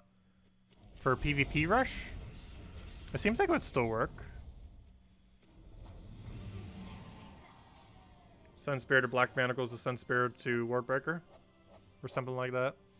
A lot of full AoE. Hard counter by Submerge though still.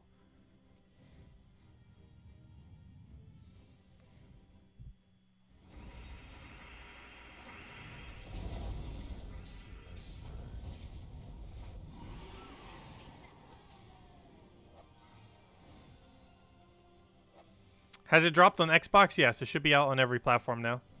Except for Switch. But the patch should be on every platform except Switch right now. And it's mostly because Switch is weird. What happened to Sunspear? They burfed it. They tried buffing it by nerfing it. As is tradition. It's been a while since they burfed a troop.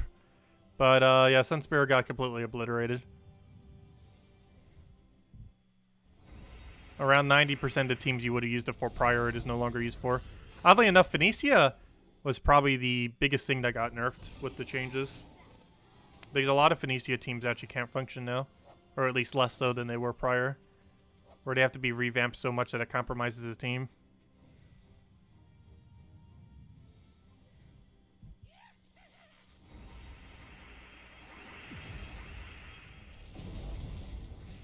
What have they brought out? I'm not sure what you mean by that question. Not sure what you mean.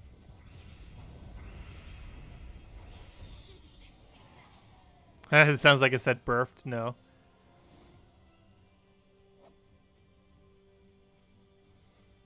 Oh, I guess they both kind of do sound similar, don't they? But Berf is buff nerfed.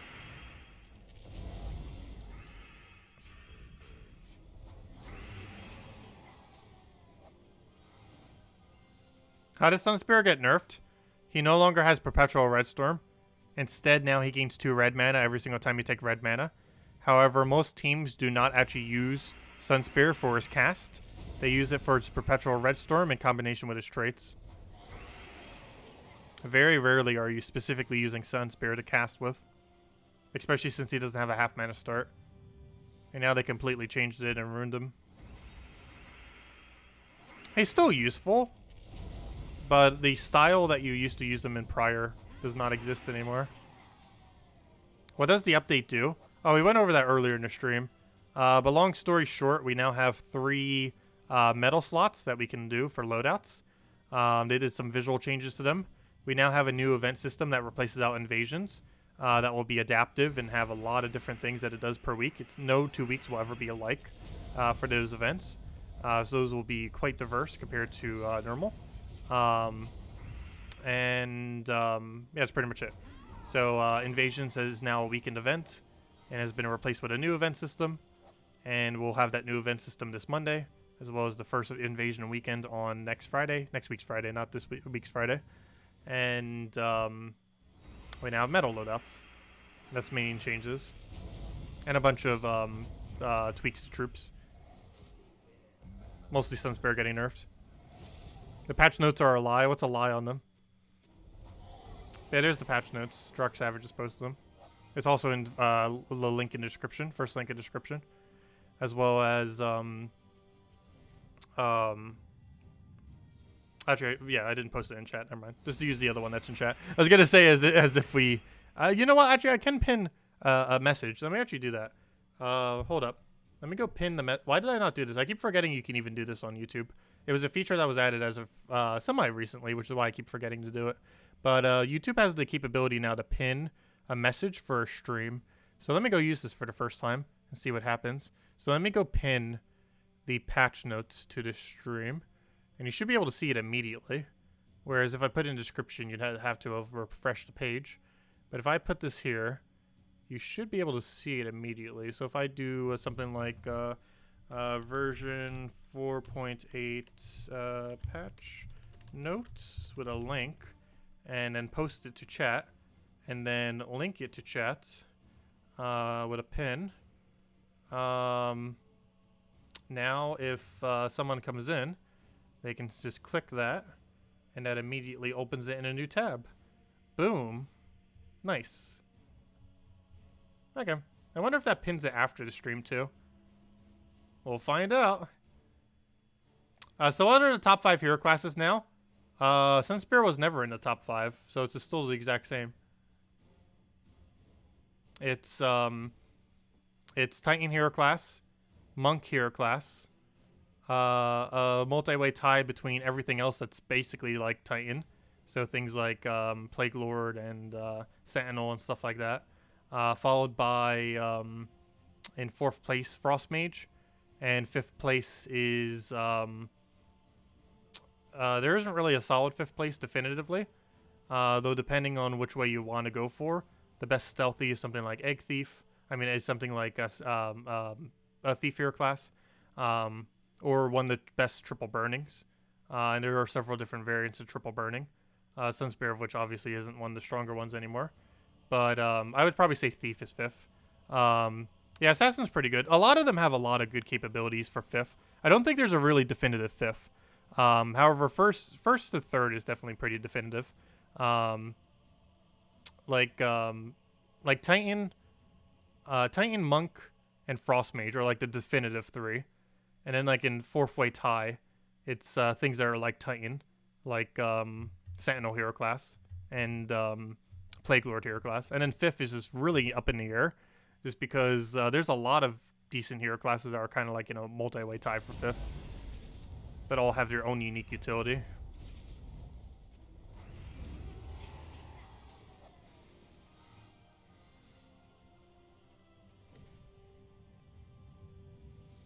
What did Kafka say about it? What, the buff nerf? I'm not sure. I haven't heard any dev response on it. I'm pretty sure the forum is on fire, though. We need one of those everything is fine memes. Actually, I should just go and post it. Actually, that would be perfect. Hold up. Wait. We need to go make that real quick. I need to go post this to the forum. Hold up. This needs to happen. This 100% needs to go happen. Wait. I need to go Photoshop this real quick. This stream's already going to be a billion hours long. So taking like 5 minutes to go make this real quick. Hold up. Where's the everything is fine meme? I need to go make this. Let's see. Where's the icon for Sunspear? Let's see. There we go. Is this a large enough version? Why is this such a small? Come on, where's a high resolution of this thing? Everything is fine. Meme. Where's a high resolution of this thing? Are you a high resolution? Why is everything such a low resolution? That's a low resolution. There we go. There's a high resolution one. Nice. Oh no, it's artificially high though, because it has border. Okay, fine. We'll just go use the smaller one. Okay, this should be fine. I could always enlarge it. Let's see. Photoshop. Go, go, go. This must happen. It is too perfect for it. Paste it into Photoshop. Wait, why is it not pasting into Photoshop? Fine, I'll go save it into desktop then. Let's see. That'll be the easier way of doing it. Let's see. Save image as. Save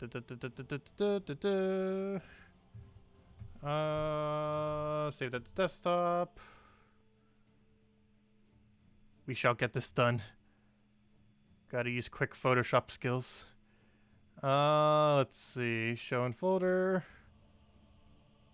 Let's see. Put that over there. Put that in there. I'm so bad with Photoshop. Gotta go find our other files underneath the troop menu. Wait. I don't have the icon for it, do I?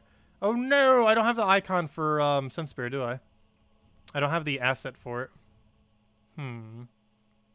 Hold up. I know where the asset is. Or I think I know where the asset is. Hold up. The other place has it. 1 second. I know where it is. It's right over here. Show all classes. Go to Sunspear. Let's see. Sunspear. Open a new tab. Save image as. Actually, this is copy image. Now that Photoshop's open, we can easily just put that there. Let's see. Oops, I did not want to do that again. Why did it not copy this? Copy image. Why do you not work? Copy image. Paste you in there. Delete the extra. Let's see. Get rid of that extra one that we don't need anymore. Get rid of that. Put that there. Oh no, why did it put a black border behind it? Fine, we'll have to save it manually. Why is it being annoying? Okay, save image as, because we need it as a PNG. So it actually has a transparent thing. Otherwise, it's going to make a box. We'll save it under troops. Why not? Let's name it under Hunter. Why is it named Hunter? Apparently, they were going to originally name Sunspear Hunter. That's interesting info. Never knew that. But yeah, Sunspear was originally going to be called Hunter. But they apparently changed the name in development. Because that's what the icon's called. Let's see. Scale it to his head. Oh yeah, we need 2 copies of this before we scale it. Because it isn't a vector. Let's see. We'll do that. Put that there. That's not what I want a copy of. Fail. Come on, Photoshop, work with me. We're streaming. Let's see. We'll do that. Let's see. Put that there. Put that there. Oh wait, I need to control T to transform it. Scale it to his head. There we go. Okay, that should be fine. Place that. Let's see. File. Save for web. Save it as a PNG. Let me make it artificially bigger because why not? It'll pixelate it some, but it should be fine. Keep it scaled. What on earth just happened with it? Oops, I don't want 100. I want 1,000. Let's see. There we go. And let's save this thing. Save it as Sunspear. Fine. Save it to desktop. Save. And let's post this to forum. Let's see. Soon, TM, we shall get this, and I shall show it on stream. Our endeavors of the last several minutes. We must post memes to the forum. Let's see. If I can get to the bottom of this chat so I can actually post. Why is this taking so long to get to the bottom? There we go. Let's go reply. Reply with an image. Oh yeah, I need to go find it on my desktop. Fail. Where is it on my crowded desktop? Crowded desktop. Please get less crowded. No, I'm not going to save it. Actually, before I do that, let me make sure it's saved properly. Let's see. There we go. Uploading. There we go.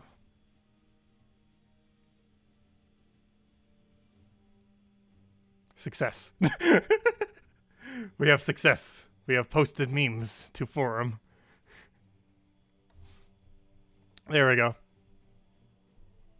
Let's see. What's the easiest way to show it now? Gems of our forum. We have posted memes. Let's see. There we go. We have posted a meme. Sunspear on fire with the "This is fine" meme.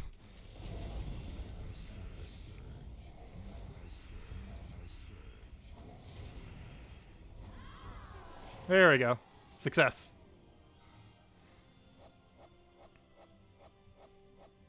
The end justifies the memes.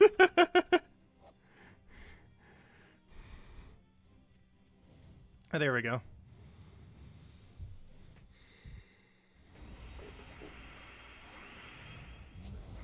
I couldn't not post that.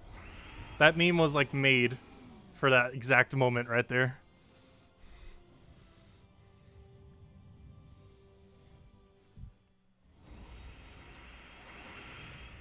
What troop do you sub out for the Mirage Queen? You can do double Ruane, or you can do Mirage Queen.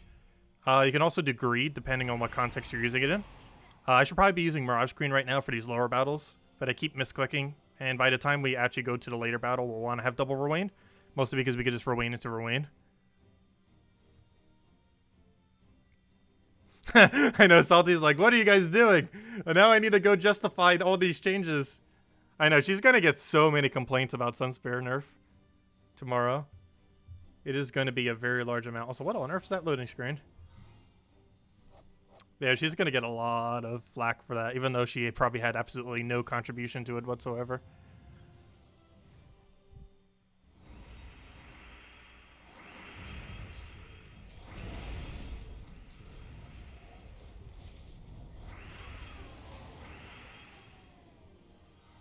I know, rip Salty on tomorrow's stream. Yeah, she has a hard job. Because she gets blamed for, like, everything that ever goes wrong with this game. Even if it's not her fault to any capacity.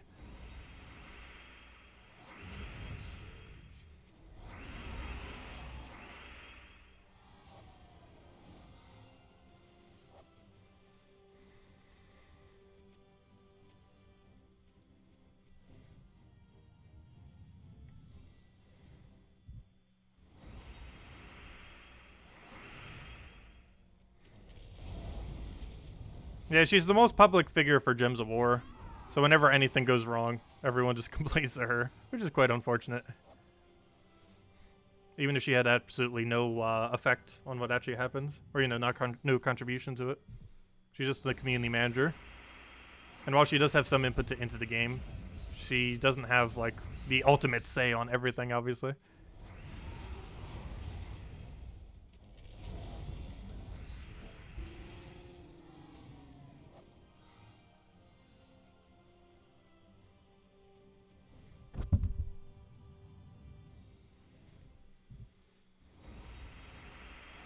I know, lesson learned. Start pushing out the patch on Thursdays rather than Tuesdays. So Salty doesn't have to deal with it. Because by Monday, most people would probably forget.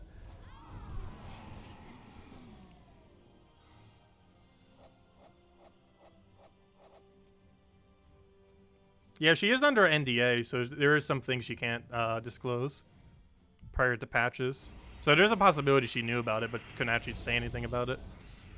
Like prior.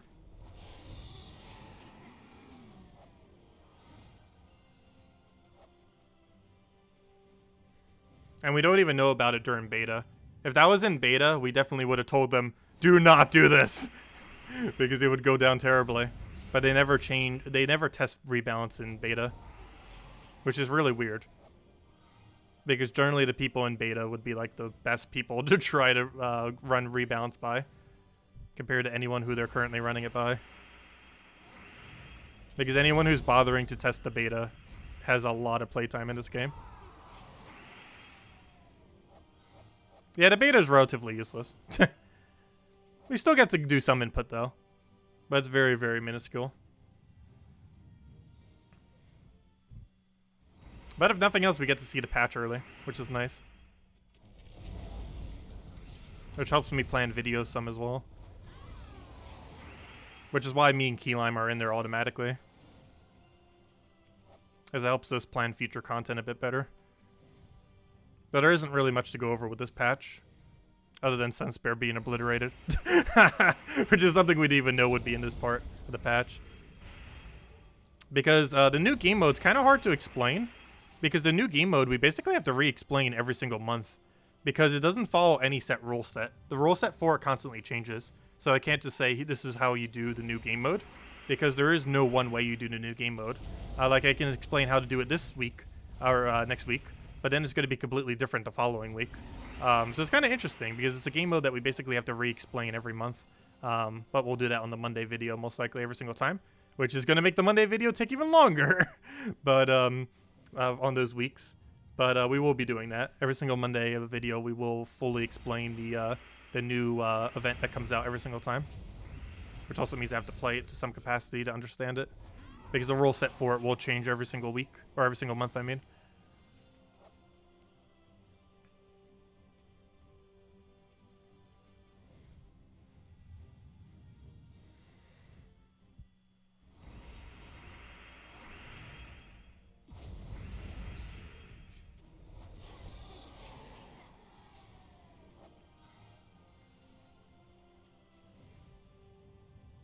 The new game mode is going to be really hard for newer players. Yes and no. I believe its difficulty curve is a little bit lower than the scaling of some other events. However, the troop selection you have is going to be really hard for newer players. However, you do have to keep in mind, you do get troop copies from buying packs related to the event. You also end up having, normally, not always, but normally event keys would also give you troops related to it. For example, next week is a Groshnock week with, I believe, Groshnock restriction, which means you could event key for it. Or it's like an orc restriction or something. So you could use event keys to get those troops, other than getting it through the packs.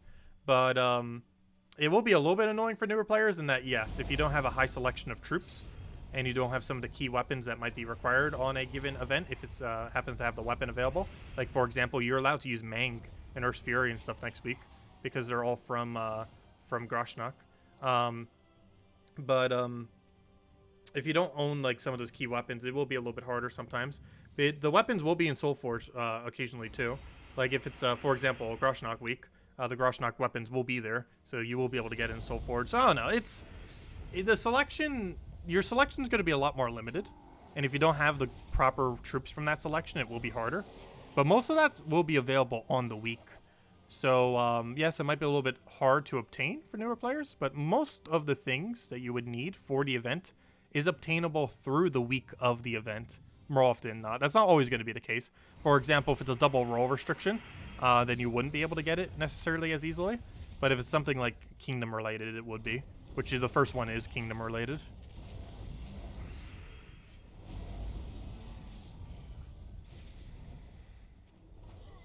Well, it only changes once every month, not once every week. However, we might eventually get adaptive ones that do kind of change every single week.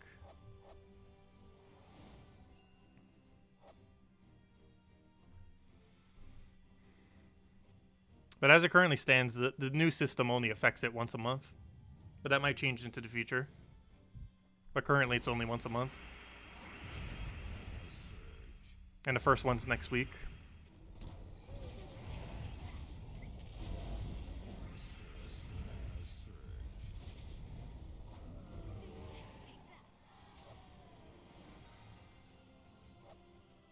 Okay, let's go take out this final battle here. Oh, no, not yet. Never mind. I keep getting thrown off because those purple rooms blend in so much with the trees. That keeps throwing me off with this faction. It's like the exact same purple as that, and it keeps making me not see the tier 4 rooms. They keep blending in with the backgrounds. I don't know, they do look pretty similar, right? It's not my eyes. I'm pretty sure they look pretty similar. Oh, now we can't see it. But the purple of that looks really similar to the purple of the trees, if you're not paying attention. Which makes it seem like there's no battles left when you reach that area.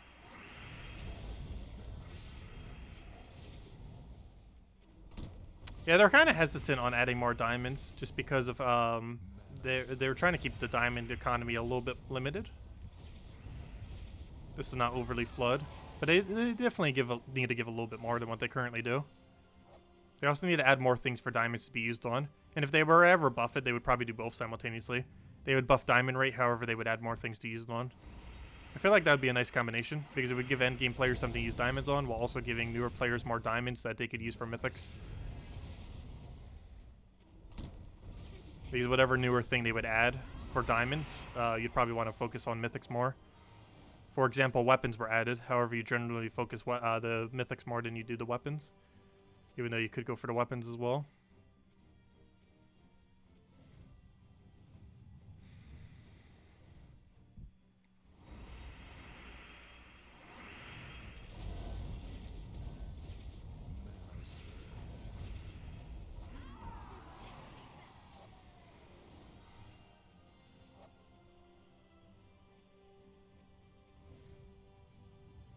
Oh, yeah, speaking of second code, we'll hand it out once we finish out this delve at this point. But yeah, we'll still hand out a second code, no worries. Second code is coming.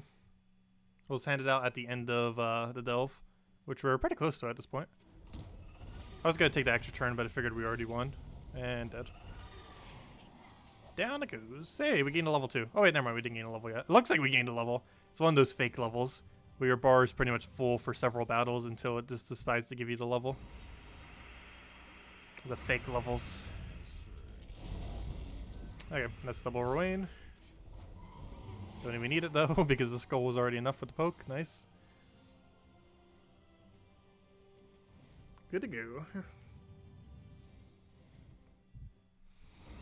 Okay, right off the bat, do Leprechaun again. As we normally do. Double full mana, perfect. Exactly what we want. And dead. Yeah, our skull damage is actually so high that if we take a skull in some of these battles, it actually is enough to poke it into Ruin one shot. Interesting. What do we go for here? Green or red both work. We'll go for green, I guess. Do that. And then we go down this path. you might not know since you've played since the start, but is there a way to get the Capture Kingdom achievement on Steam if you've unlocked everything on mobile before installing it?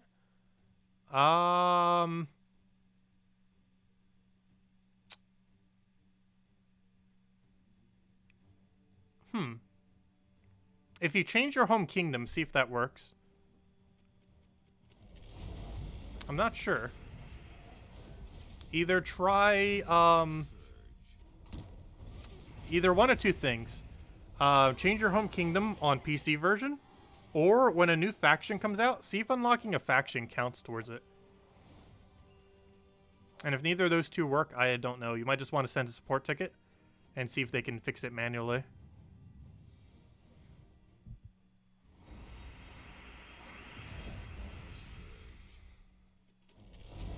But yeah, I would assume either changing your home kingdom or unlocking a faction under the PC version would do it, trigger it.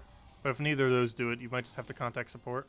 There might not be any way to trigger it otherwise, if you did it on mobile and not on PC. Hello, Chad. Welcome. I've been doing pretty good. Really busy day. And apparently, really busy stream. We had like a billion things to do. We're still not done. We have to finish off faction, and we gotta do 150 green kills. And of course, we had version 4.8 patch, and we also had Guild War. So a lot of things going on. And of course, a billion things got nerfed. Actually, no, only one thing got nerfed, but it got nerfed into the ground. Sunspear. We also made a meme for it. Let's see, is it still there? We made a meme. Yeah, Sunspear got nerfed. How fitting that's on fire with Perpetual Red Storm that it no longer has. The irony.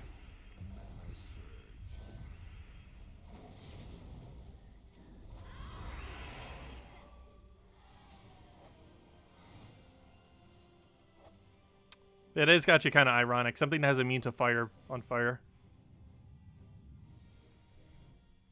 Let's see. I'll go for that for now. Actually, I guess ironic would be something that has immune to water being on fire. Would actually be more ironic.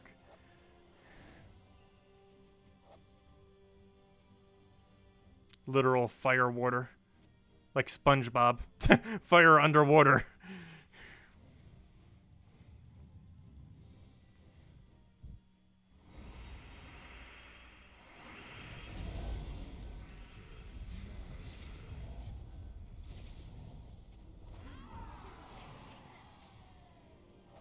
A frostbite troop that freezes and burns.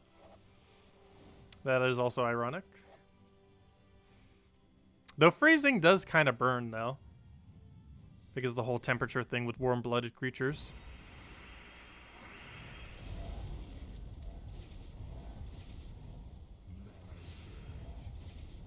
But that has more to do with being warm-blooded than anything.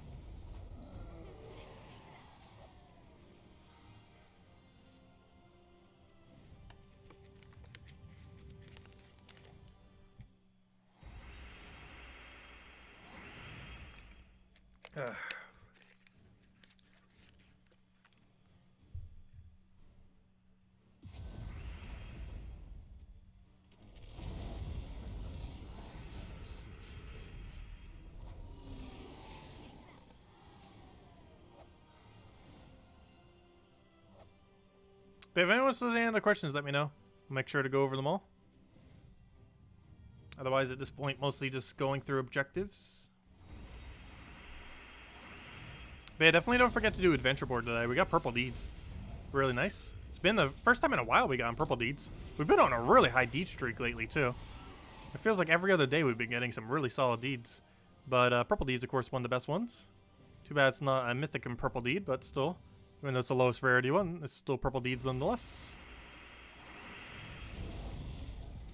But yeah, this last like 2 weeks, we've been doing absurdly good on deeds. We went from like really, really poor deed quality to like deeds almost every day, it feels like.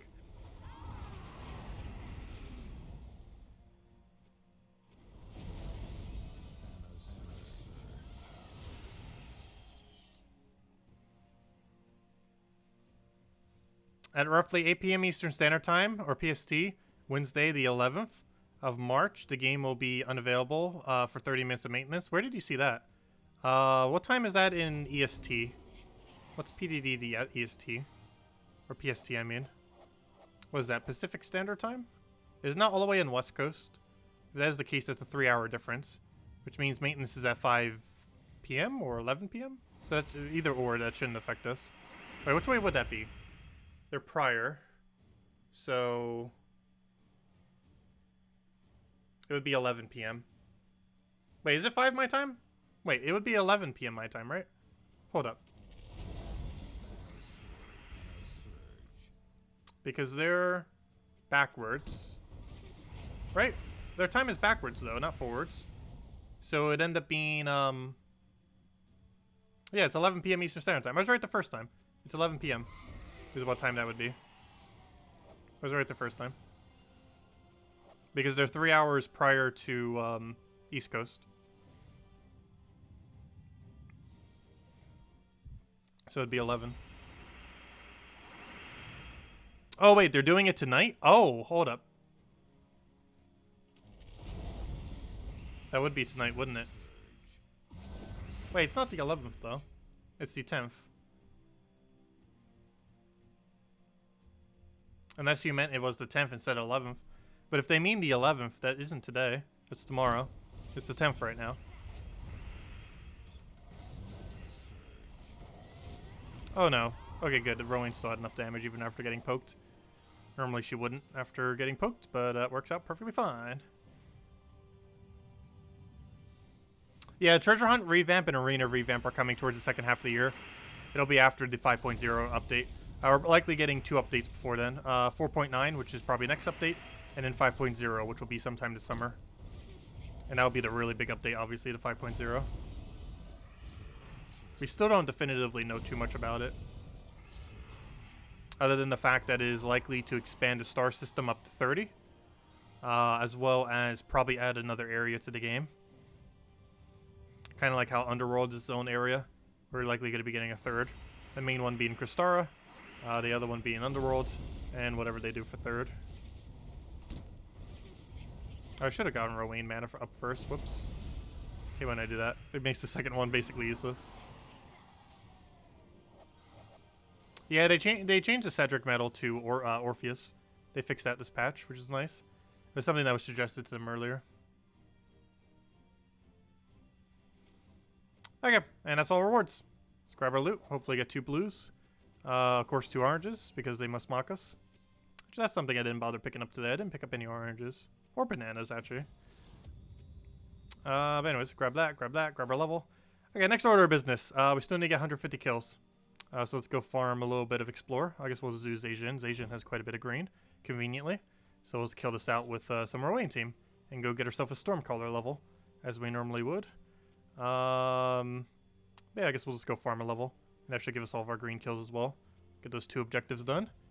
And that'll be that. So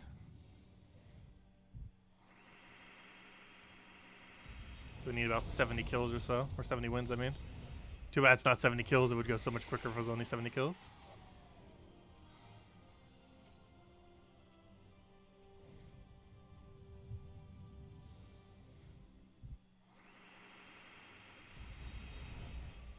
Let's see.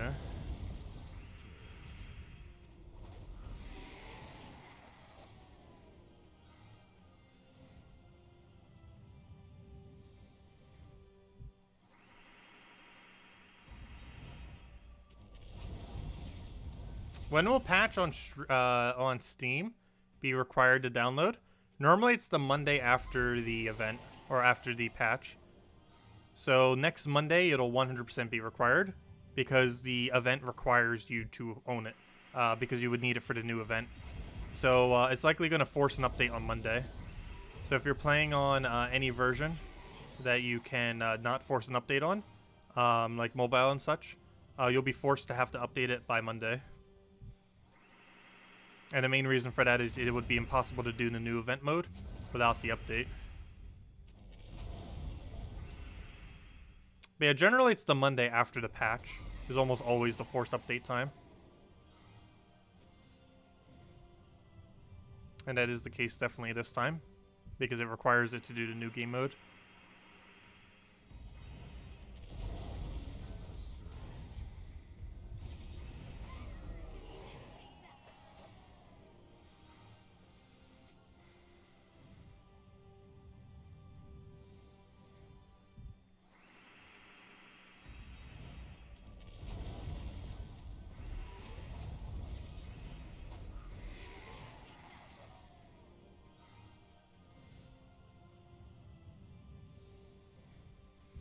Okay, let's see. We'll grab our explosions. Should be almost there on green kills, too. Yeah, they nerfed Sunspear. They nerfed Sunspear very, very hard. They burfed it. They buff nerf. They tried buffing it by nerfing it. I'm trying to think of one of the most notorious troops that have gotten buff nerfed in the past. I know War was a pretty big one. They tried buffing War by making him useless. They ended up giving him extra turn on ability, which was good. But they ended up removing his multiple damage to burning, which was eventually added to hero instead. But in doing so, they ended up changing the way that it got used to a point that it became useless. And they replaced it with Inferno Armor instead, which is completely useless given his low durability. But these was probably one of the more notorious things that got buff nerfed. But at this point, it looks like Sunspear will probably be the most notorious one ever in the history of the game. Just because that's a huge change to Sunspear.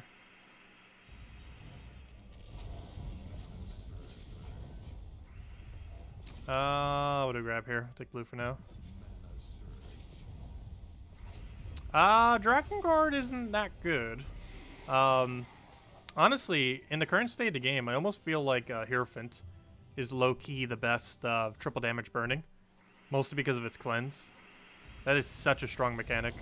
I knew it would be decent, but actually using it, it is so absurdly good. Just because of how well it hard counters Freeze and Entangle without needing to set Cedric's or any other thing on your team. Just simply getting an extra turn allows you to cleanse off a hero, which is a really decent benefit for skull spam teams with triple damage burning. Most people don't have the hero class max though, because it's not usable until level 100, unlike most hero classes that were usable a bit prior. Like Sunspear, you can get usable at like 40 or something, to some capacity. But something like Hierophant is 100% required level 100 to be usable.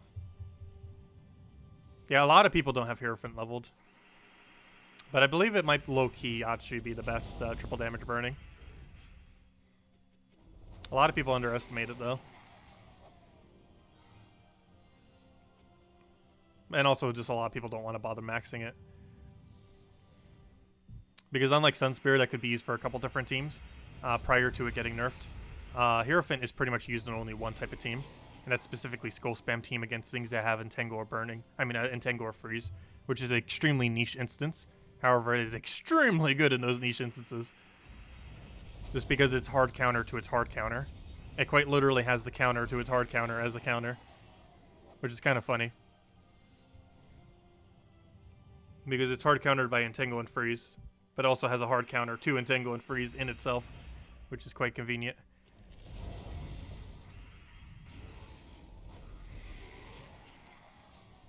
Hello, Ricardo. You got what? I'm not sure who you're referring to as you got it. The counter wars. We gotta counter the counter with a counter. We gotta count all the counters. Actually, there aren't too many counters in the game. Where something is countered by a mechanic and then is countered. It has a mechanic that counters that other mechanic within the own troop. I feel like hero classes would be the most common thing for it, but not even that many hero classes have that combination. I'm trying to think of another one that has it.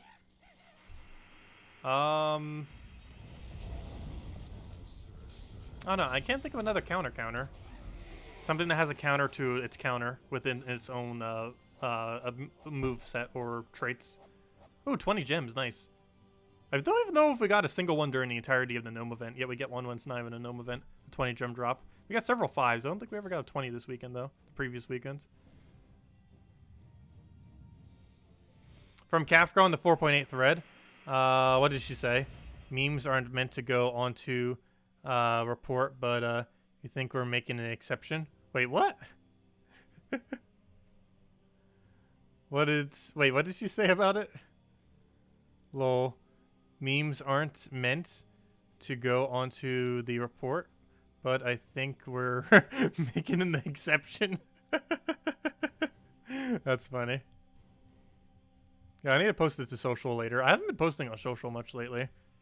That is definitely meme-worthy for social media.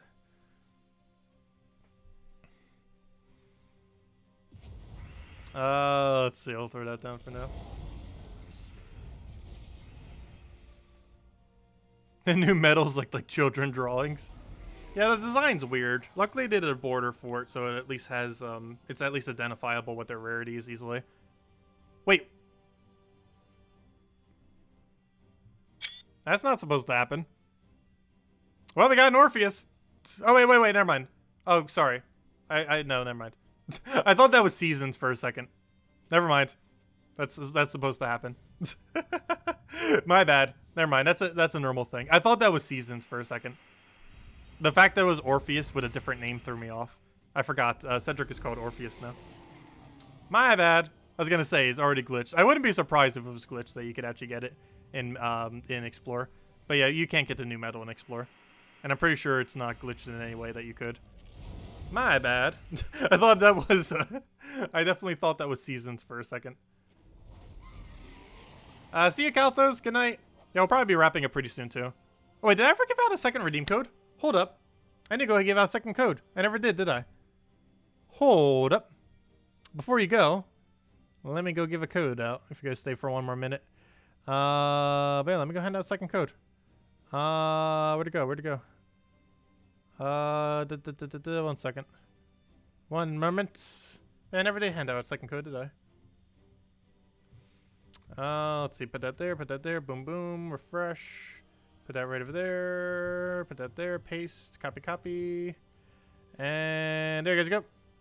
There's a redeem code. Use on gemsawar.com with the game code section. Your invite code can be found underneath your settings menu. Whatever your game says in the bottom left corner right over there is what you put in for invite code. Redeem code's right over there in chat with the FV and all the other random letters and numbers. And give the same reward as always. 2 treasure maps, 1 gem key, 200 souls, and 2,500 gold. Enjoy, everyone. Yeah, definitely feel free to leave a like on the stream, everyone. Helps out a lot for YouTube exposure. Especially since this is a preview stream. Or, you know, not preview stream, but, you know, a patch stream. So it'll help people also find the fact that we did a video. Because sometimes YouTube doesn't send out the notification. So it'll definitely be useful if people get the 4.8 patch preview stuff. Since we went over everything in this patch. And if you still have any other questions, definitely feel free to leave them in chat. Otherwise, most of the rest of the stream will just be probably getting one more level on this thing. Since we just got our gyms. And then probably wrap it up for tonight.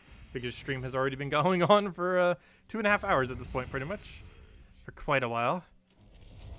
But of course, patch streams normally go a little bit longer. Especially since they're normally on Tuesdays, which means we need to go do faction as well. Which automatically adds like an extra hour on that. But I don't know, we've been getting factions down to about 45 minutes lately. I almost said 45 seconds, but 45 minutes for the full cycle. Especially when we have better teams to use. And especially if I have it at level 200 rather than 100. Some of them are still out of 100, but a good number of them we have at 200 these days. I think I only have like 5 100s or 6 100s. The rest are all 200, if not higher. One of them I did a 222.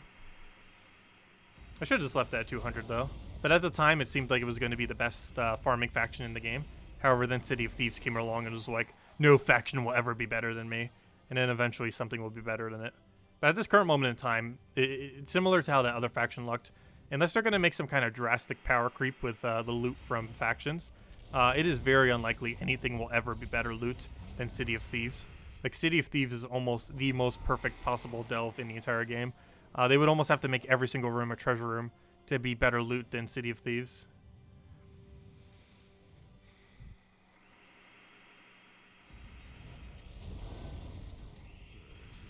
And even then, City of Thieves might still be better, because there's 2 tier 5 rooms that can be 1.5 times multiplier.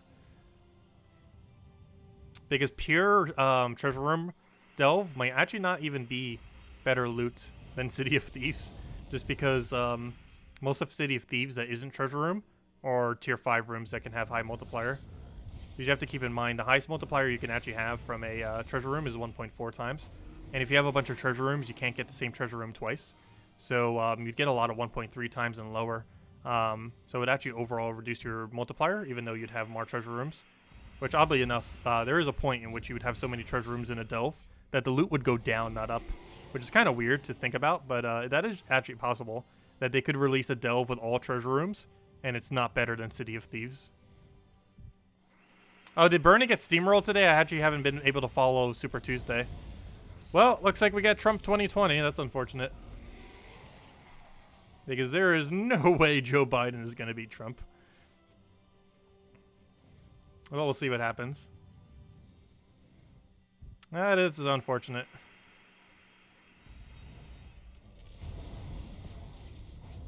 Honestly, there's a good chance neither of them would have beat Trump.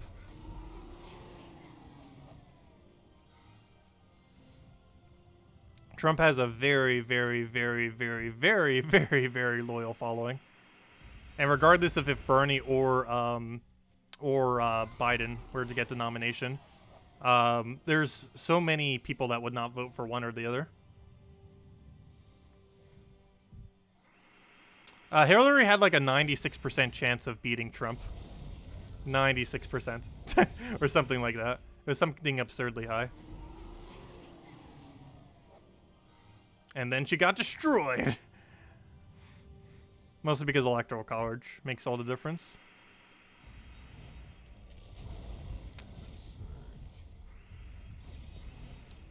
Though I feel like Biden would lose on votes. Like, Bernie would probably lose due to Electoral College. But Biden would probably get less votes than Trump. Which would also mean Electoral College losing. Most likely.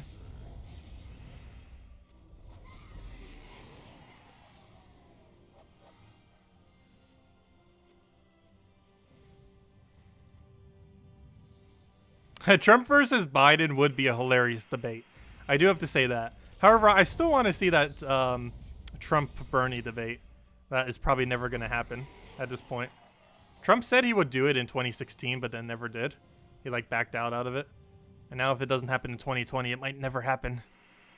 That would have also been pretty interesting to see.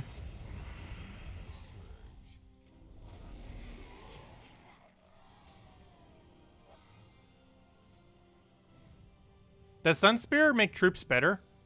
How so? Not really. It doesn't really have anything that buffs up your team. It has a lot of utilities on it, but none of it really buffs your team. Most of it is self-buff. Especially with the change that they did to it, giving it mana rather than Redstorm. It made it even more self-buff. So if nothing else, they made Sunspear into more of a single target into self kind of troop. Because now almost every single aspect about it either disables the enemy or targets itself, compared to before.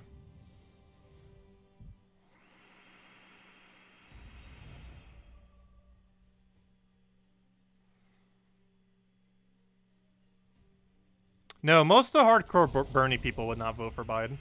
Like, I would have voted for Bernie, but I probably won't go out of my way to vote for Biden. That doesn't mean I'm going to vote for Trump, but it just means I'm just not going to vote. I didn't end up doing that last time either when it was Trump versus Hillary. I just didn't vote.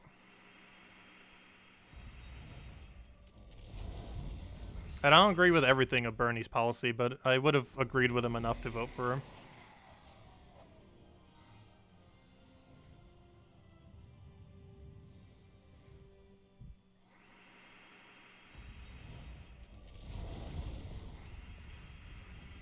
Let's see, we'll get that done for now. Yeah, I'll check Super Tuesday once we finish out the stream. See how awful that went.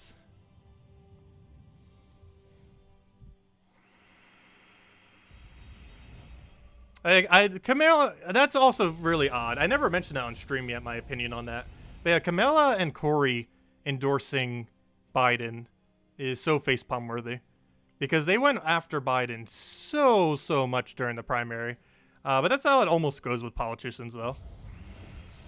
Especially ones that are more, like, establishment-based. They just always will... Well, just with politicians in general, though. Is they'll attack each other like crazy throughout the primary. And then, towards the end, it's like, oh, yeah, I absolutely love that person. They are perfect. I think the funniest one of it was Ted Cruz. Ted Cruz, there's, like, a really funny image of him phone banking for Donald Trump with, like, a frowning face and everything. Like, he looked so miserable doing it. But of course, he just like kind of had to for his political career, in order to you know, survive politically.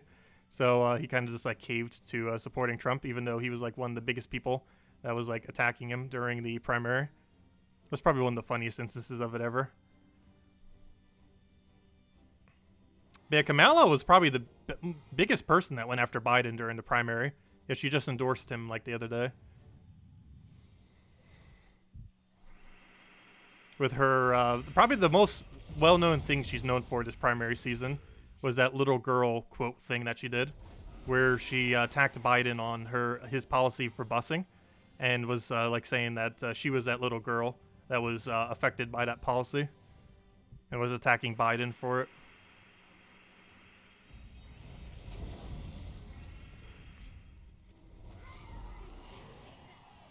I don't know. Why doesn't America like democracy?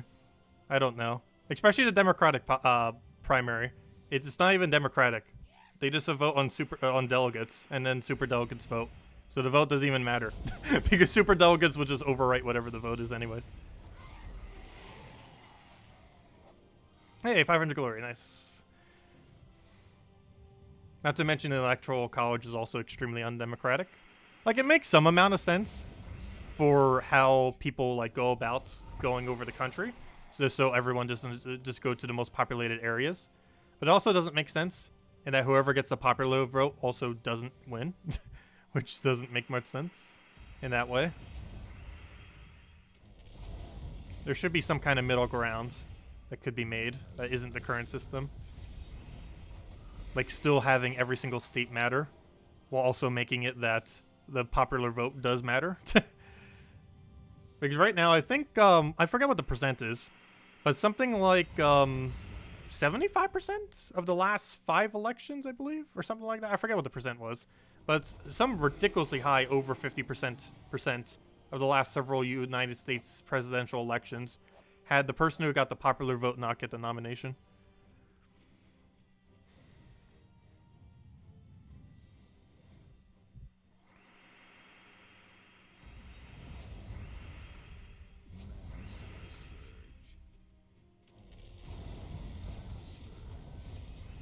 I'm in favor of the Electoral College in the sense that it helps with every state, but I still find it very weird that population doesn't have more of an impact on it.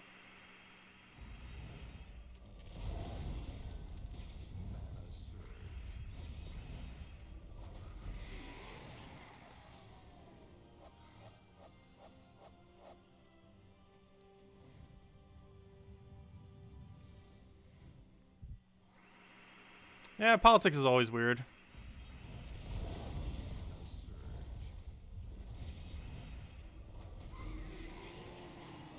I only got into it recently, and it is just a gigantic mess, gosh.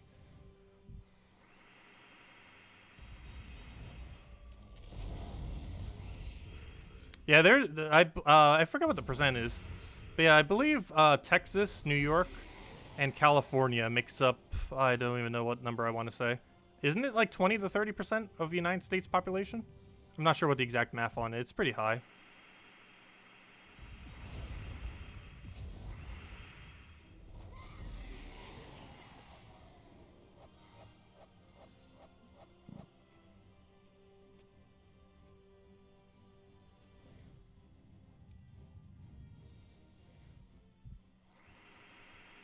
But does anyone else have any other questions? Otherwise, we're probably going to wrap up as soon as we get this level, which I believe we're only a few battles away from. Anything Gems of War related. Sorry to keep retyping your question. Oh, sorry, Lampard. I completely missed it. It's easier than going back for you. You said Monk's class earlier. Did you mean Hierophant? What do you mean? Sorry, what was your question? I'm not sure what you mean. But yeah, did I say Monk when I meant Hierophant?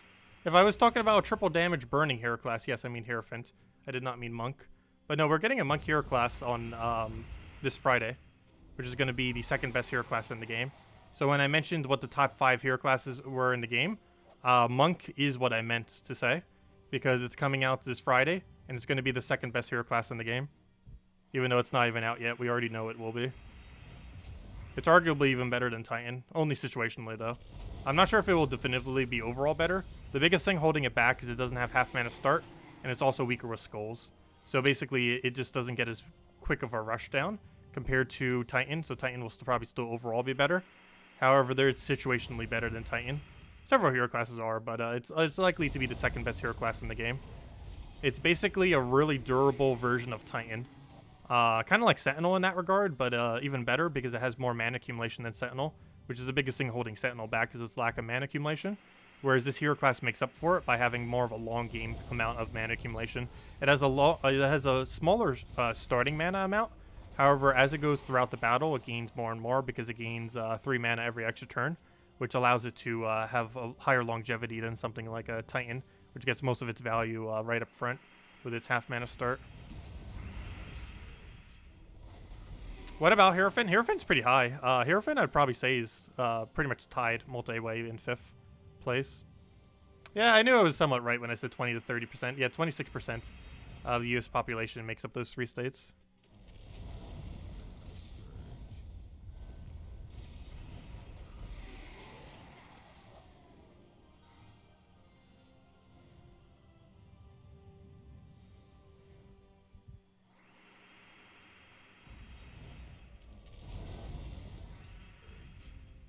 The only weird thing also with the Electoral College, though, which I do find somewhat weird, is the location that you are within the United States determines how many votes you have, essentially. Because states that are smaller, your vote basically has more impact. So states with lower population, your votes actually technically counts as more votes, which was just something that I find weird. I feel like there's some kind of middle ground system. I'm just not sure exactly what it will be. Because I do agree that every single state should have, like, a say in it. I just find it really strange that, depending on what state you're located in, your politics are just completely different. In that, you know, like, the value of your vote basically completely changes. Like, in my state, I might as well not even vote in the, general election, even if Bernie was running, because, Trump already won my state. Like, we already know, it's South Carolina. South Carolina's gonna go red and Trump already won. Like that's not like not in the air. Like there's almost no candidates that will win in South Carolina that on the Democratic side, unless another party comes around. But I highly doubt we're gonna be breaking the two-party system anytime soon. But I wish we would. This two-party system is horrifically bad.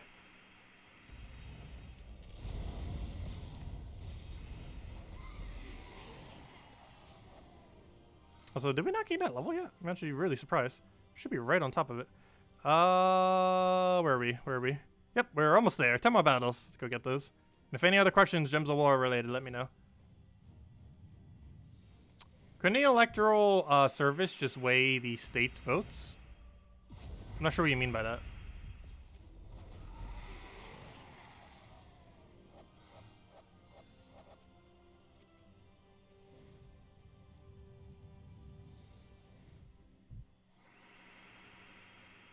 Yeah, technically the United States has 4 parties. However, only 2 are ever viable. Democratic Party, Republican Party, Green Party, and Libertarian Party. And then everyone who runs independent. However, there are very, very few independents. And even someone like Bernie, who's technically an independent, runs as Democrat for president, just because it's literally impossible to win presidency not running as Republican or Democrat, at least in the current system. However, there are independents in the House and in the Senate, though it's very low. I think the House has 3, if I'm not mistaken, and the Senate has 2. Don't quote me on that. It's somewhere around that. I know it's only a few for both.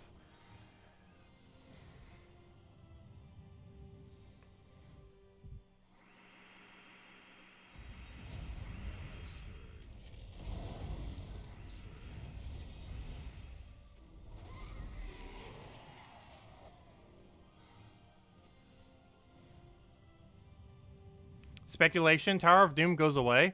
How do we get scrolls to level weapons? Tower of Doom's not going to go away. It's going to become a weekend event eventually, but it's never going to go completely away.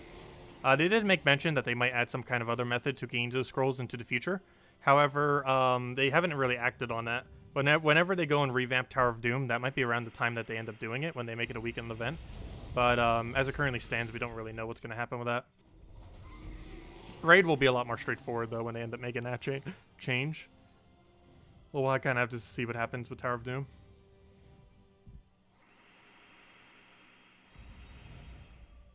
Would you say the second class to get to 100 now would be Hierophant? No. The second hero class to get max would be Monk, which is coming out this Friday.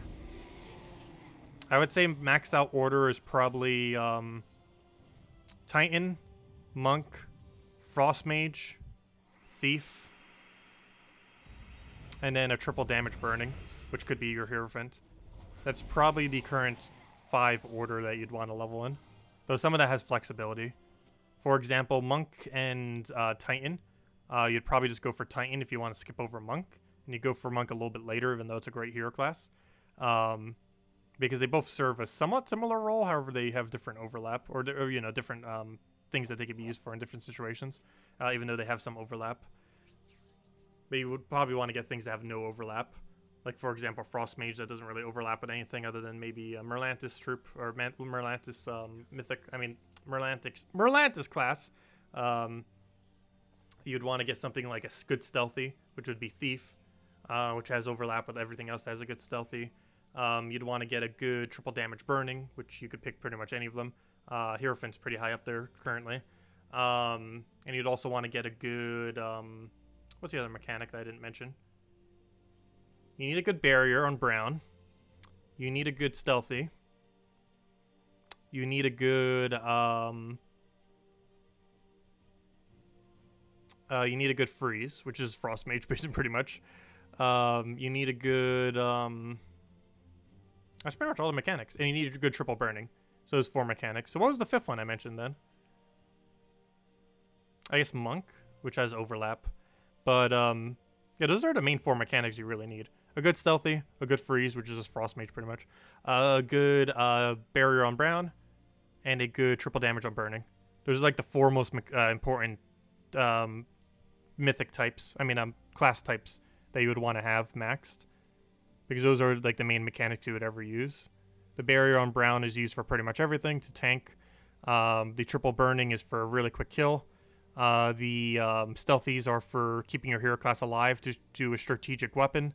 Like, for example, rope dart's a pretty commonly used one with stealthy hero classes. And Frost Mage is just for freeze, essentially, which is used mostly in Guild Wars weeks, like today, or like this week. But anyways, guys, we've been streaming for a while, almost 3 hours, well, 2.5. But thank you all so much for stopping by. Definitely feel free to leave a like on the stream, as it helps out a lot. We'll be back tomorrow night, same time as always, about 3 hours prior to now tomorrow at 8 p.m. Eastern Standard Time. And we'll mostly be going over Guild Wars and doing pets. Though pet isn't really that relevant. It's just a copy of the Broken Spire pet, which isn't really that useful. But if you haven't already gotten it or need more copies, you can get it there. But anyways, guys, best of luck with the version 4.8. Don't forget, if you still want to go get the Mythic that's in the drop table, you have until Friday reset, so the end of Thursday. So if you still want to pick that up, it's still in Glory Gem Guild and VIP chest. Or if you don't want to pick it up, make sure to use your keys after the fact.